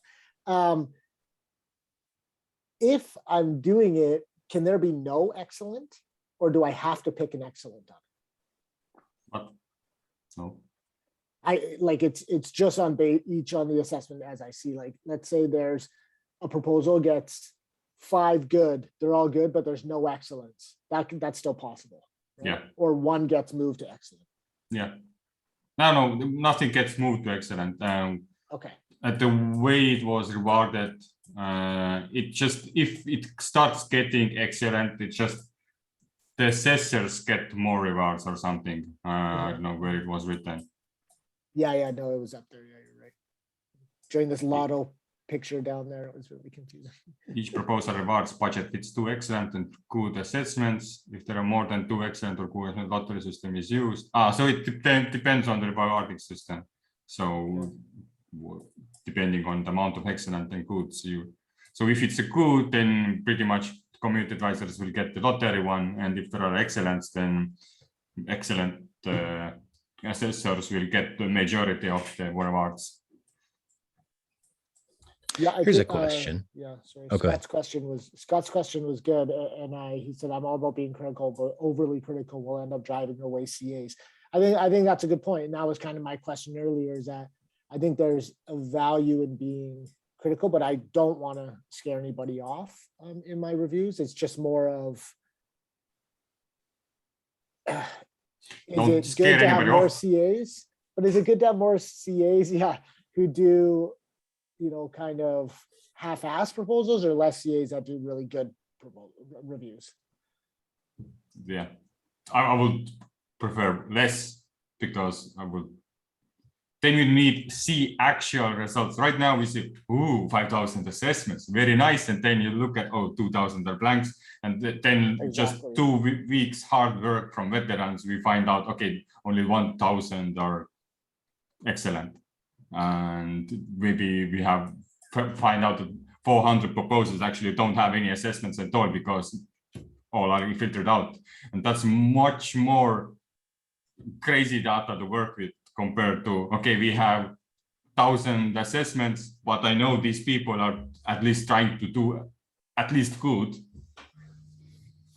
assessments. So yeah, it's time from all the ends. Do we expect a reviewer to address every point under each question in their text? Do we expect them to write something about the experience of the proposer? Do we expect them to write something about the fact that they see risks being identified? Do we expect them to write something textually about every single point of their evaluation in order to get an excellent? That could take 10 times as much time as writing a good proposal or a good assessment. And the incentive structure says, don't waste your time that way. You'll get more bang for your buck by just writing enough to get a good evaluation of your assessment. Yes, Scott? I was going to say that's a fair point, Randall. And I actually, believe it or not, it took me on and off about 8 hours to do my first assessment. And this is my first round of doing as being a CA. So I felt there was a tremendous amount of stress on me. And as you were saying, as far as addressing every bullet point, it's you can, I think it'd be redundant in some instances to where it's, if the VCA is assessing my assessment, I would imagine that they would also look at the proposal, and some things might not be as, some things would be obvious and other ones would not be so obvious, I guess is my point. And so on my assessments, I only address some of the areas. And sometimes I only address some of the areas because those are the areas I'm comfortable with as well. Abstain. I still want the abstain button. Yeah, I don't Would know. you Randall. would you give? Oh, sorry. No, go on, Anton. I talk too much. You go. No. No, Randall, when you say abstain, do you say that abstain because I don't have enough knowledge, abstain because it's out of my depth, or abstain just because when I scan through it, like in 1 or 2 reasons, or do you think abstain full stop? Because I think there's a little bit, I would support the abstain rationale, because sometimes you go to a challenge and you evaluate to assess a challenge because that's where you can't more comfortable to lean towards. Coming back to JP, I think you said that like something in that, I can't remember your exact words, but you would rather want to contribute where you think you add value. I mean, if you're not a hardcore developer, you won't go into the hardcore development space maybe to assess. You maybe would lean to some other area where you can add more value. So I think the abstain, even in a challenge group, you say, for example, governance or something, some whole area that you think you might contribute to, but you don't contribute to those 1, 2, or 3 assess, or you don't do those 1, 2, 3 assessments because you think you don't have enough depth what they're trying to, or what they have put in the proposal. So kind of in my mind, I also think there's a reason why you want to abstain, and it's not always because you don't want to.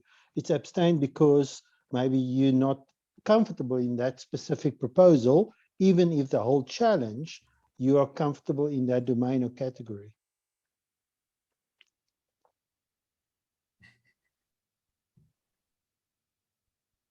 Yeah, but Anton, don't you think that's just, are you talking about abstaining in the VCA process or in the CA process? Well, actually, in a way, in both, but I would rather say in the VCA, if your name is going to be published, then you actually, maybe you just want to say, you know, I don't want to become part of that. There's no bad feelings or anything. It's just because I don't believe that I am good enough, or I've got good enough ability to evaluate maybe the assessment itself and the proposal sitting behind it. So the whole chain that you're actually trying to do in your VCA. But don't they just abstain by moving to the next proposal? Yeah. Well, okay, so you can take it like that as well. So, yeah. Yeah, I just think all the three last things. Right now, what you said, I also feel like as a VCA, just move to the next proposal if you think you have some issues answering there. For abstaining as a CA, I don't, it feels odd, but I think it should be actually separated, all these different things like impact, feasibility, and what was the last one? Auditability. Auditability, perhaps, yeah. So because I think we have more value to bring out if we have specific CAs who are looking at the impact. They read the challenge, they know, maybe they are the challenge team who created that challenge. They know what they're looking for. They have clear idea what they want to measure or succeed towards. And so they evaluate the impact. But some other team who is good at like the feasibility, like they understand the tech stack they're using or the social engineering they are using or the way they are trying to make that experiment work, and they have some kind of experience, and only give that information and assess only that specific part of that the proposal.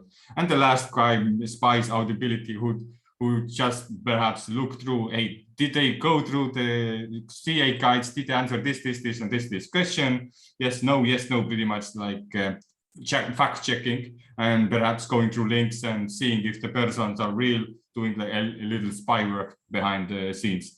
So we have three different type of teams who are assessing. Right now, we expect the one person to be the jack of all trades or expert in all trades in our case.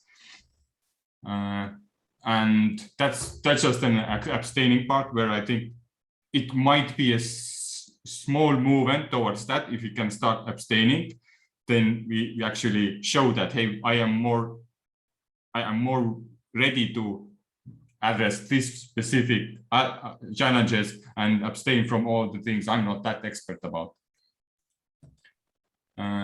But yeah, the abstaining is like weird one. But anyway, so, and the third one, I think JP started, and there was so many discussions, so I kind of forgot where I wanted to go and didn't write it down. So I give the board back. If the JP doesn't remember how he started the conversation. Smoked too much pot. I can never remember. Right. The joys of living in Canada. Yeah, no, so I think abstaining for me is an easy thing because you always just don't review the proposal. Like as a CA, there were many that I got that I'm like, I am not equipped to be answering, you know, what back end things need to be developed to go, like, that's not me, right? But some of the other things we're looking about mass adoption, educational stuff, onboarding, those types of things where my mind does go, then I'm way more. So I abstain by just saying, give me another, you know, instead of reviewing that proposal, right? So I'm interested to see what the added benefit would be of having a itemized specific. I think maybe even on the VCA, you would just say, give me another one, and you wouldn't review that, if I understand the tools correctly.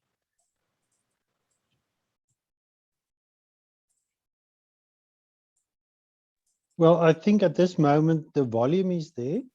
And I agree with you, because there's volume, you can actually do that. If there's a category that you say, well, there's only 10, and like it's your third assessment or VCA that you've done, now you say, well, I'm done with it. Now I need to move on to another domain that I'm more comfortable with, but I'm not kind of an expert, but I'm going to lean towards that. Then you say, well, let's go through the same process and skip what I'm not comfortable with. So in a way, I think, you know what, it can still work because there's volume. One brilliant bad idea I just had. Every time you see a bad assessor, send them a link to Catalyst School Discord server. Free marketing. Anyway, I'm eager to go through this, at least that one person assessments, or maybe they might not be the same person at all. This proposal is self-explanatory in that essentially prior work be ported to testnet. I have the utmost confidence that the proposer implements the proposal successfully. Given experience plan, the proposal is self-explanatory. Okay, so here he's stating that the work is already done on the testnet. Do I understand it correctly? Is that essentially prior work to be ported to the testnet?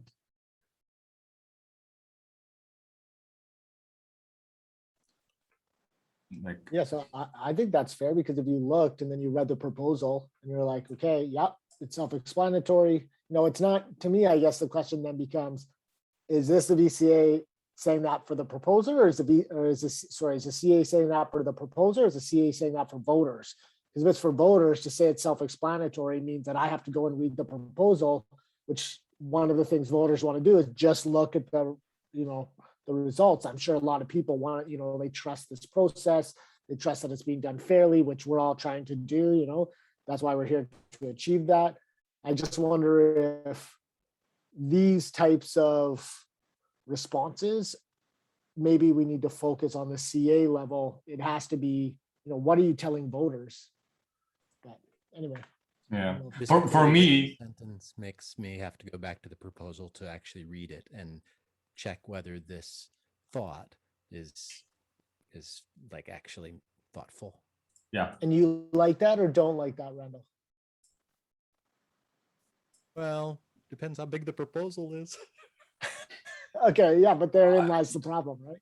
I don't actually like it, but it makes VCA work to do a work. At least for me, that there is an issue with that. I mean, to me, it's still like filtered out, because you just stated an obvious thing, perhaps because it's self-explanatory, but this doesn't add value. But just from my curiosity, I will start looking proposal to see if he's lying, or is he trying to say something what is not true and just trying to go with the FOMO or like a fanboy, because we don't know who these people are. Oh, by the way, if somebody recognizes their own, we don't judge you from fund 5. I think you did excellent work, but now it's fund 6, and if you would have written that, then we are filtering out. Because back then we didn't have this kind of mechanism. They had to be so vigorous. Anyway, for now, to me, it's again useless comment. Yeah, and again, like I think there's a challenge with it having a 5-star rating with a 4. Like maybe even if it was a 4 with a mediocre rationale, I'd be more inclined, because like, I don't know. Maybe that doesn't play into it at all. I've already moved my icon much closer to good, and it's slowly sliding. This is a learning process for everybody. I hope this video is instructive to some people. It's instructive to me. Yeah. Well, one thing it does say that this project has a proof of concept, in a sense that it's working on a testnet, but I don't actually understand the sentence. Like I'm not sure. Does it say that? It's not a complete thought. It skips over some thought that is in the person's head, like their fingers were faster or their brain was faster than their fingers. I'm sorry. Looks like me then. So back to the point I made earlier. Sorry, the conflict I have here is that you've got three assessors giving it 5 stars. So on the face of it, these guys want something. They want this to happen. Yeah, but they just can't articulate it. Right? Yeah, but doesn't that also mean that they're skewing it if they're just coming in and they're giving it mediocre answers, just enough to maybe get a good with a 5 to skew the rating? Like, to me, that says more. I'd have to read the proposal, of course, but it just, to me, it's more suspect than it is a good sign. That just shows how crucial actually community advisor and veteran communities are, because the people we have here, this is like half of the people we actually have for entire system, which is holding billion, or I don't know, 500 million right now. I don't know. I don't know what is the treasury, but we are kind of trying to make that not skewed, and we are like against all odds, but we're still learning and trying to figure this all out. Yeah, which maybe, you know, that's why the more we talk, the more I'm thinking being hypercritical is probably a good thing, because as many people being hypercritical, there's probably way more doing half-ass work trying to get in and skew the system. Yeah, and the more they see, oh, I saw a YouTube video where they discussed how much issues they have. Okay, let's game it and let's just spam it. Is that a 51% attack then? Tivo, I don't know if it's easy to find, but is it possible to check if this particular proposal was funded? Sure. I wouldn't even know where to look. I'm gonna definitely a spreadsheet out there somewhere. I think that's a good question. I think. Oh, actually, I do know where to look. I think I can find it quite fast because I have a folder somewhere in my computer and it doesn't open, so I'm not sure where it is. In your experience, have you seen like for these examples that you pulled up? I mean, they're all 5 stars across the board. None of mine are that I did. Some of them might be 5s in 2 categories, and 4, it might be 4, 3, 2 or something like that. But I mean, have you noticed a trend like that to where they're all the same? Yep, that Cardano scan got funded. I think. Wait. Oh wait, this is not. This is just. I think it got. Scott, I don't give a lot of 5s. To your question, I give a 5 if the proposal deserves a 5, but if I have questions or I find myself asking myself questions or there's logic leaps that they make, then I'll automatically put it down. So I wouldn't even know. Yeah, TiVo is 5s across the board a common thing. Like people just always give 5. Okay. What was the question? I was just looking for. Yeah, no, fair enough. Do you think? So Scott's question was Scott, correct me if I'm wrong, but when they give, like as we see on these examples here, they're all 5s with not great rationales. Is it very common to see this 5s with lots of like non-rationales, as opposed to like giving it a 4, 3, or giving like 2 5s in 2 categories and a 4 in the last category, or so on and so forth? Is there trends that you guys have seen? I think the trend, what I have seen, is depending on the network the proposer has. So if it's an unknown person, he usually gets 3s or 4s that always have something to say. If that has people following him, people know, oh, I know this person, oh, I don't get it, this proposal, I don't know he doing good work, I'm gonna give it 5, and I'm gonna squeeze out some kind of rationale because it helps. And probably the proposal itself, hey, come give me a rating, because why not? What else you gonna do with your life? Yeah, that's I know Rick, who does the Lang ambassadors and everything, and I've been to a couple of his breakout rooms, and I specifically stayed away from his proposal for the fact that I know him and spoke to him, and I don't necessarily follow him, but I think that's a conflict of interest right there as far as being a CA and actually critiquing or assessing a proposal. And I know there's not much you can do about it, but I guess everybody needs to be honest with themselves when doing an assessment. Yeah, and just to that exact point, Scott, like we're looking here that this was voted in Fund 5 with these, in my opinion, horrible reviews, assessments, and it was funded. So my question then becomes, did the 5s across the board skew voters because this was then ranked near the top, even though well, again, I haven't read the proposal, so just going off the reviews, but again, like assuming that people are voting based more on the top 5 rather than reading every single proposal, which I think is probably more common for voters, I would worry that that's, this being funded, whether it deserves to or not, is skewed by all these 5 stars across the board. Yeah, and that does play out. So we have some stats that I think Victor did from Fund 5. So if you're getting a score of 4.5 or 5, you're more likely to be funded than you are with 2s and 1s, because the voters will just go by your star rating. Most voters, right? Not everybody is that diligent. They've got an app in their spare time over lunch, and they click a few things. Job done.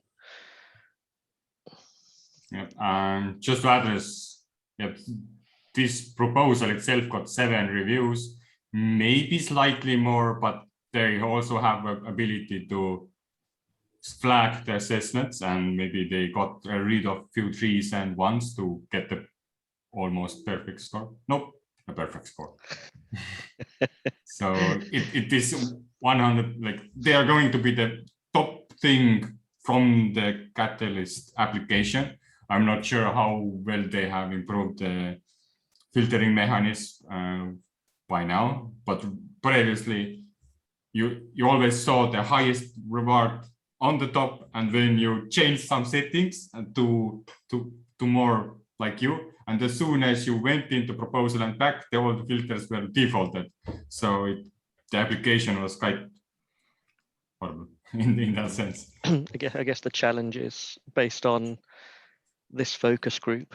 There's a potential we could have filtered this out. Whereas we've got 7 CAs who think this is the best thing since sliced bread, and it got funded, and they're delivering, hopefully. Yeah, so I think that's a message for the, well, again, as a CA and as wanting to be a CA going forward, I think maybe there's some extra work to be done on the standard of quality of reviews that are expected from CAs or desired for CAs. I just worry that these types of reviews are not really in line with the level of complexity and detail that these proposals have, that if it's not going to engage a little more fulsomely with the actual proposal itself and just stating obvious things, then I see that as a problem. But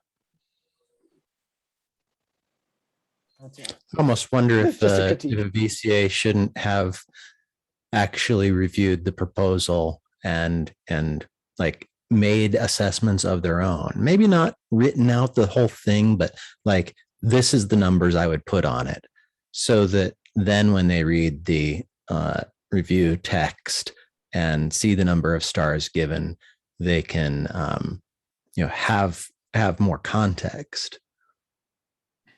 I think the issue there is that it already takes quite some time, and like that, I think that we have on a time crunch. If we want to do any kind of overhead, we need probably 5 or 6 week cadence for the assessment period itself. Well, and I don't think the VCA doing that, like, I don't know that putting that on the VCAs necessarily will solve the problem, because that would just filter out, but I could filter out without doing my own review. I think the energy would be better focused on setting a higher bar for reviews, for assessments. Like, it can't just state the obvious. It can't, like, it has to engage with, and of course it's somewhat abstract, and there's not like, this is exactly how you do it, but maybe it's more of taking several excellent reviews from everywhere and that being kind of put to CAs at the very beginning, saying, this is the level of quality that we're hoping for, this is what you should be striving for, and then show ones like this and say, this is not adequate. But I don't know. I would also like to see the CAs be able to do a process that's more efficient and not focused on their time spent and their excellence at writing text, justifying every last detail of the sub-criteria under each question. Yeah, I think JP, back to your thing as far as CAs, I guess the quality of assessments. I'm assuming that's what that whole yellow card, red card is for. When the CAs are, I guess, flagged.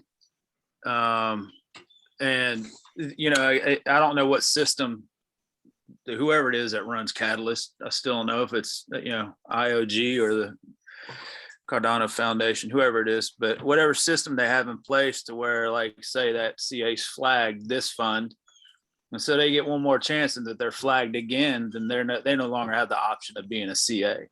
And, you know, just so long as they can address the situation, and again, to where they're actually trained and educated on to you know, what is expected in more detail, versus, you know, having to take a 60-hour course to figure out how to be a CA.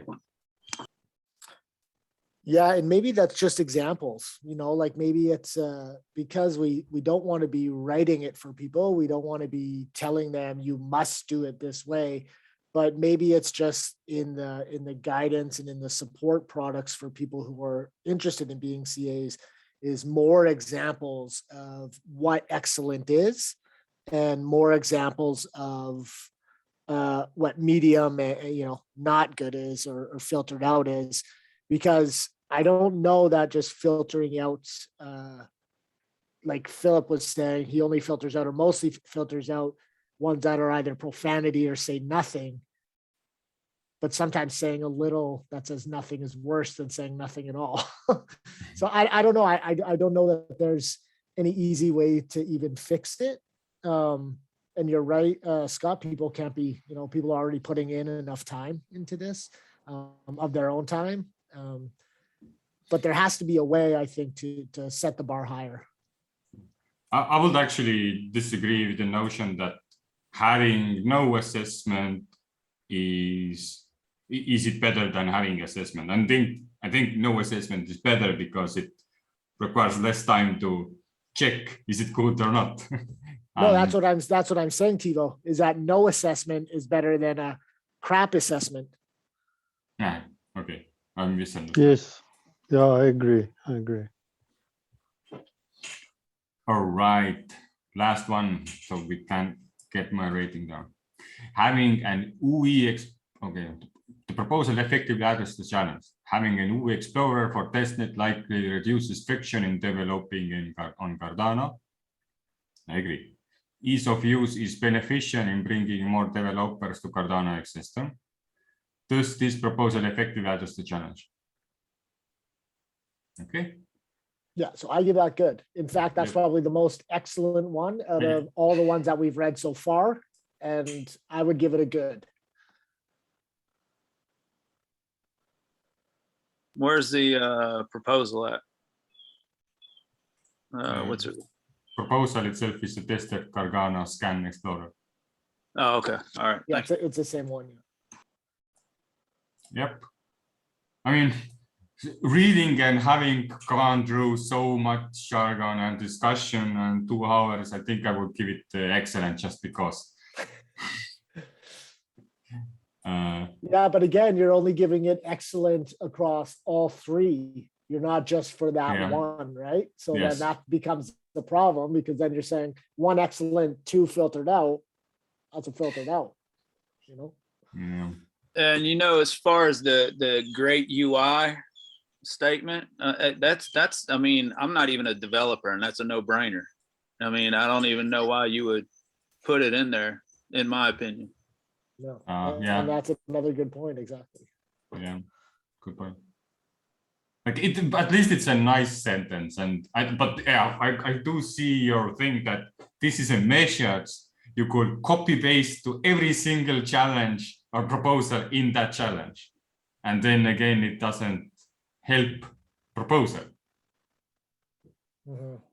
But yeah, it just empowers the proposal, which is kind of perhaps helping. But and you know, it's also easy to sit here and critique somebody else's work as well. But Yeah. Of course. I'm saying that. I'm saying that is like it's obvious that it's UI is important, and I'm sure some of my assessments say some rather obvious things. That's a good point. But yeah, it definitely not filtered out, at least good.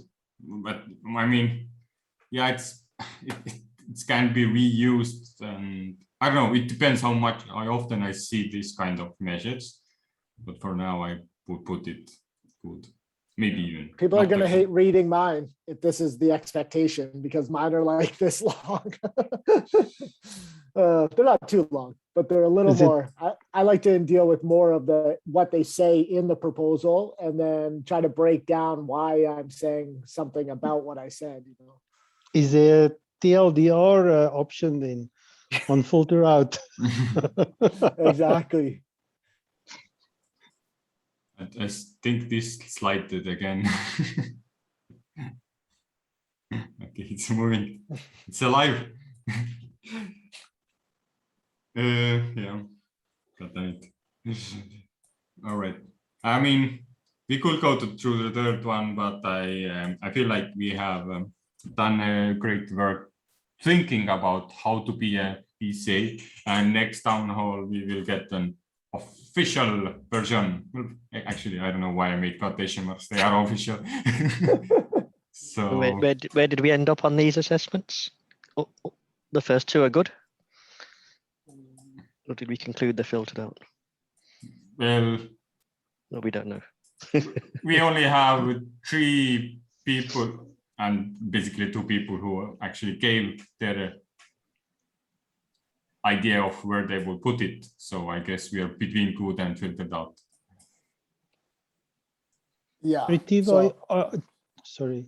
I just want to know, Tiva, are you going to share this mirror link somewhere? Maybe. Yeah, of course.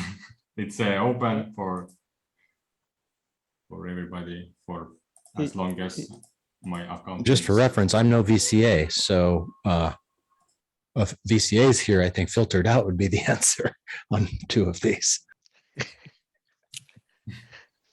Yeah, I think it's going to be a challenge. You know, if we're judging it across all 3 criteria, and we have one selection for good, excellent, filtered out, and we get this level of quality, I would have to filter both of these out, because I think this skews it more for voters than does anything for, like, to me, that this does not give an accurate picture of what a quality assessment should look like for voters to feel informed enough to make their decision, to me.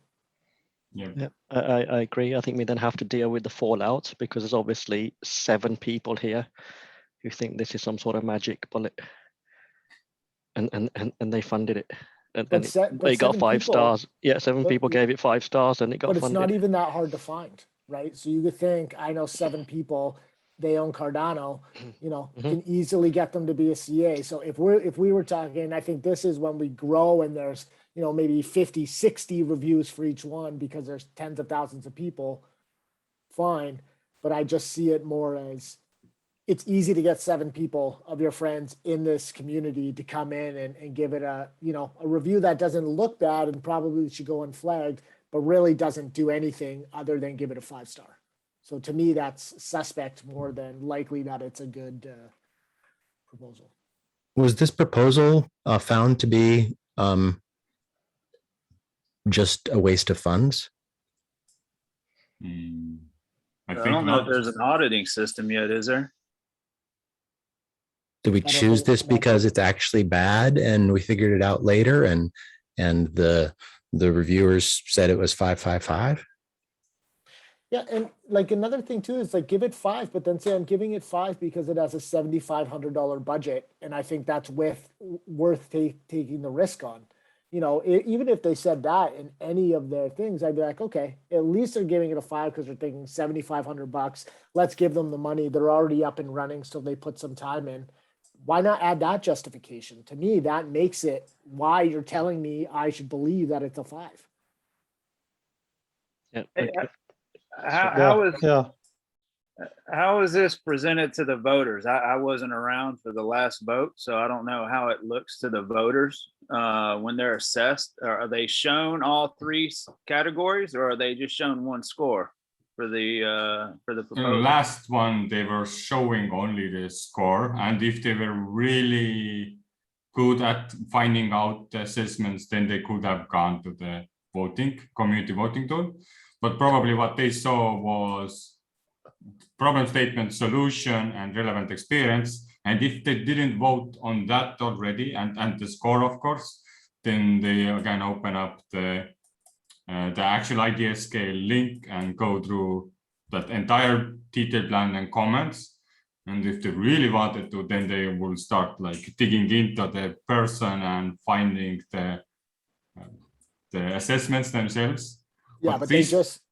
This is what you expect voters to do? Yeah, well, that is the level of depth they can go. However, Scott, this on time, the app, on the app, Scott, what they do is they have the, like you said, problem statement, solution, and whatever the last criteria is. Then it has the number of stars, how many reviews it got, and then whether you want to vote for it or not.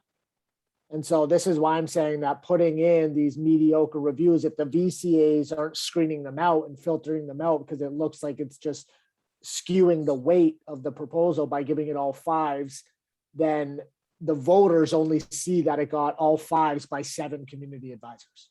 Right, and that was my question. Like you're saying, it shows the stars. Does it show the stars for the 3 categories, or does it show an average amongst the 3 categories? I mean, I believe it's the average for all, isn't it? Across all categories. Technically, there is a difference. That is that impact is 50% of the average, and the less. So if you have 5 for impact and 4 and 4 for the feasibility and audibility, then it's not average, but the impact kind of weighs over slightly. But yeah. No. So it's a weighted score then. I got you. But it'll just be one score in this case across the 7 assessments, right? Yep. In this case, that would be excellent. But answering Randall, I think this is quite feasible and I guess fine proposal because it doesn't ask too much money. It's a 2-week thing and it's a working product. I think I have used Cardano Scan. I don't know when and why.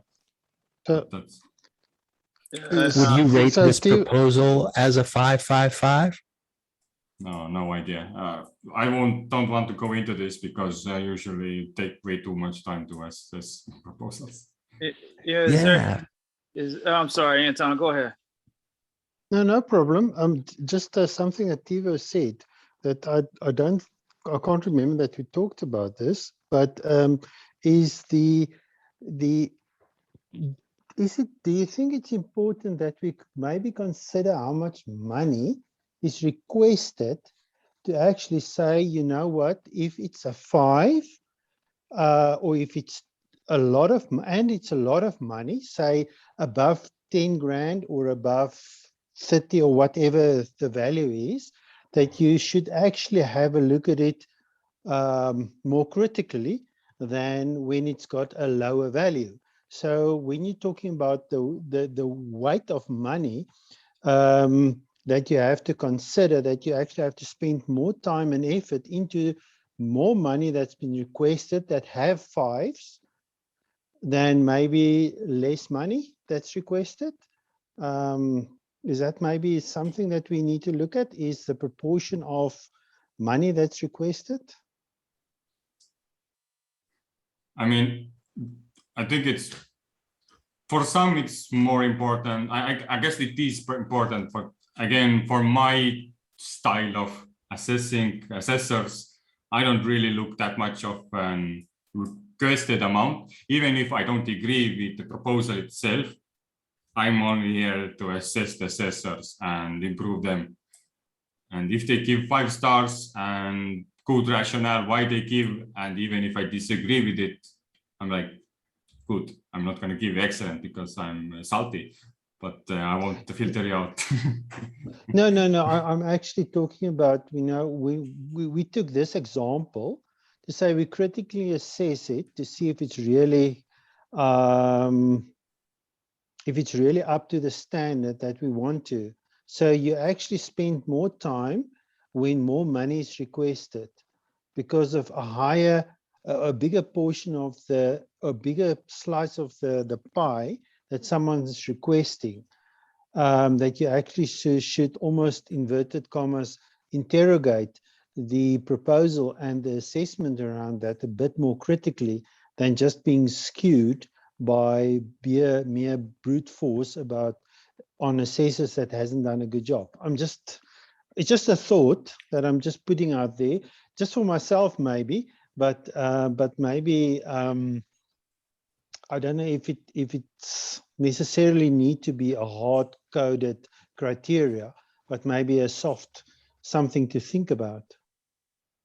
Yeah, absolutely makes sense. One of the CA assessment criteria is this a good use of treasury funds? So the CA should already be giving their view on whether this is decent. As Thibaut said, in some of my assessments, even though the proposal was pretty rubbish, it's worth taking a punt because it was low value POC. You can see what they're trying to get at. The big picture is there. They don't have all the detail in there, but it was worth, in my view, taking a punt on it, and therefore I would have given it a higher rating. Probably not a 5-star, but a higher rating.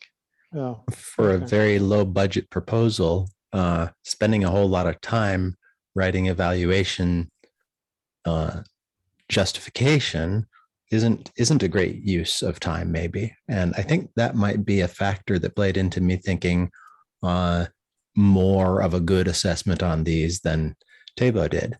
Thibaut, you don't seem to care how much the proposal is trying, how much funds the proposal is trying to get. It's all about the text of how they justify the numbers that they made for assessments. For you. Basically, yeah. But seems I'm already a bad veteran community advisor. Considering Navid said that I had to look something else. So. I was going to say, it was speaking, bouncing off of Anton's idea, is that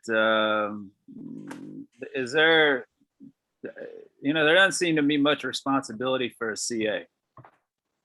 So, and if you look at the rewards are based upon which ones they actually, which proposals they actually assess. If I'm not mistaken, they get paid a percentage, whatever it is, for the amount of money that's in that particular challenge set, which means, the more.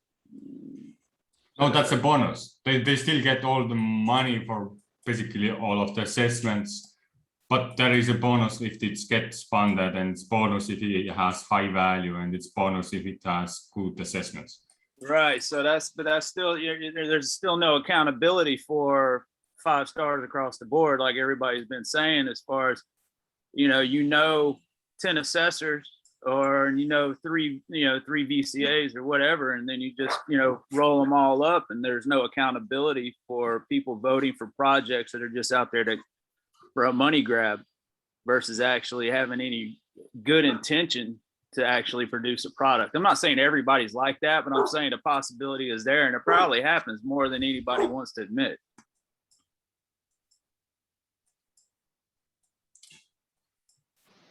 So is the best thing we can do as VCAs is to make sure the bar is raised, as JP said earlier. So we do raise the bar if that means this this proposal we just looked at got canned, then we have to deal with the fallout. Yeah, and because overall, in a year's time, we won't have. We'll be into the $1 million, $2 million, $3 million proposals. Yeah, and not have the time to assess them all individually. Yeah, no, that's we already don't, right? But so I guess the one thing that I'm kind of struggling with is that I think what I'm missing is not that the proposer or the CAs aren't trying or they don't mean well, or that, that it is some sort of, nefarious plot where they're trying to get all their friends. Like that's just where my head goes, because that's often where things actually end up. But I just wonder, like, should we be focusing then? Maybe our direction right now is a little misplaced, and it should be more on the assessment phase with the CAs. Like, again, you don't need to say whether you think it's the right amount of money. You don't need to say whether they're going to spend the money in the right way. Like, that's not for the CA to know. But I think there's a way to say that the budget, for what they say, the budget seems fair, or for what they say because they've broken it down so voters can be aware of how the money is supposed to be spent, easier to audit. Like, those types of responses can engage with the material without having any deep depth knowledge about what they're saying, and still say that, okay, for these reasons, here is why I'm giving it this answer. It's less about the proposal and more about justifying why you're giving it a 5. What we saw today doesn't justify. All it does is repeats from the proposal exactly what it already says. So what value does that give to voters? And is that not the role of CAs, is to give value to voters to know, why the proposal is getting that score, not just giving it a score and reiterating what the proposal says verbatim.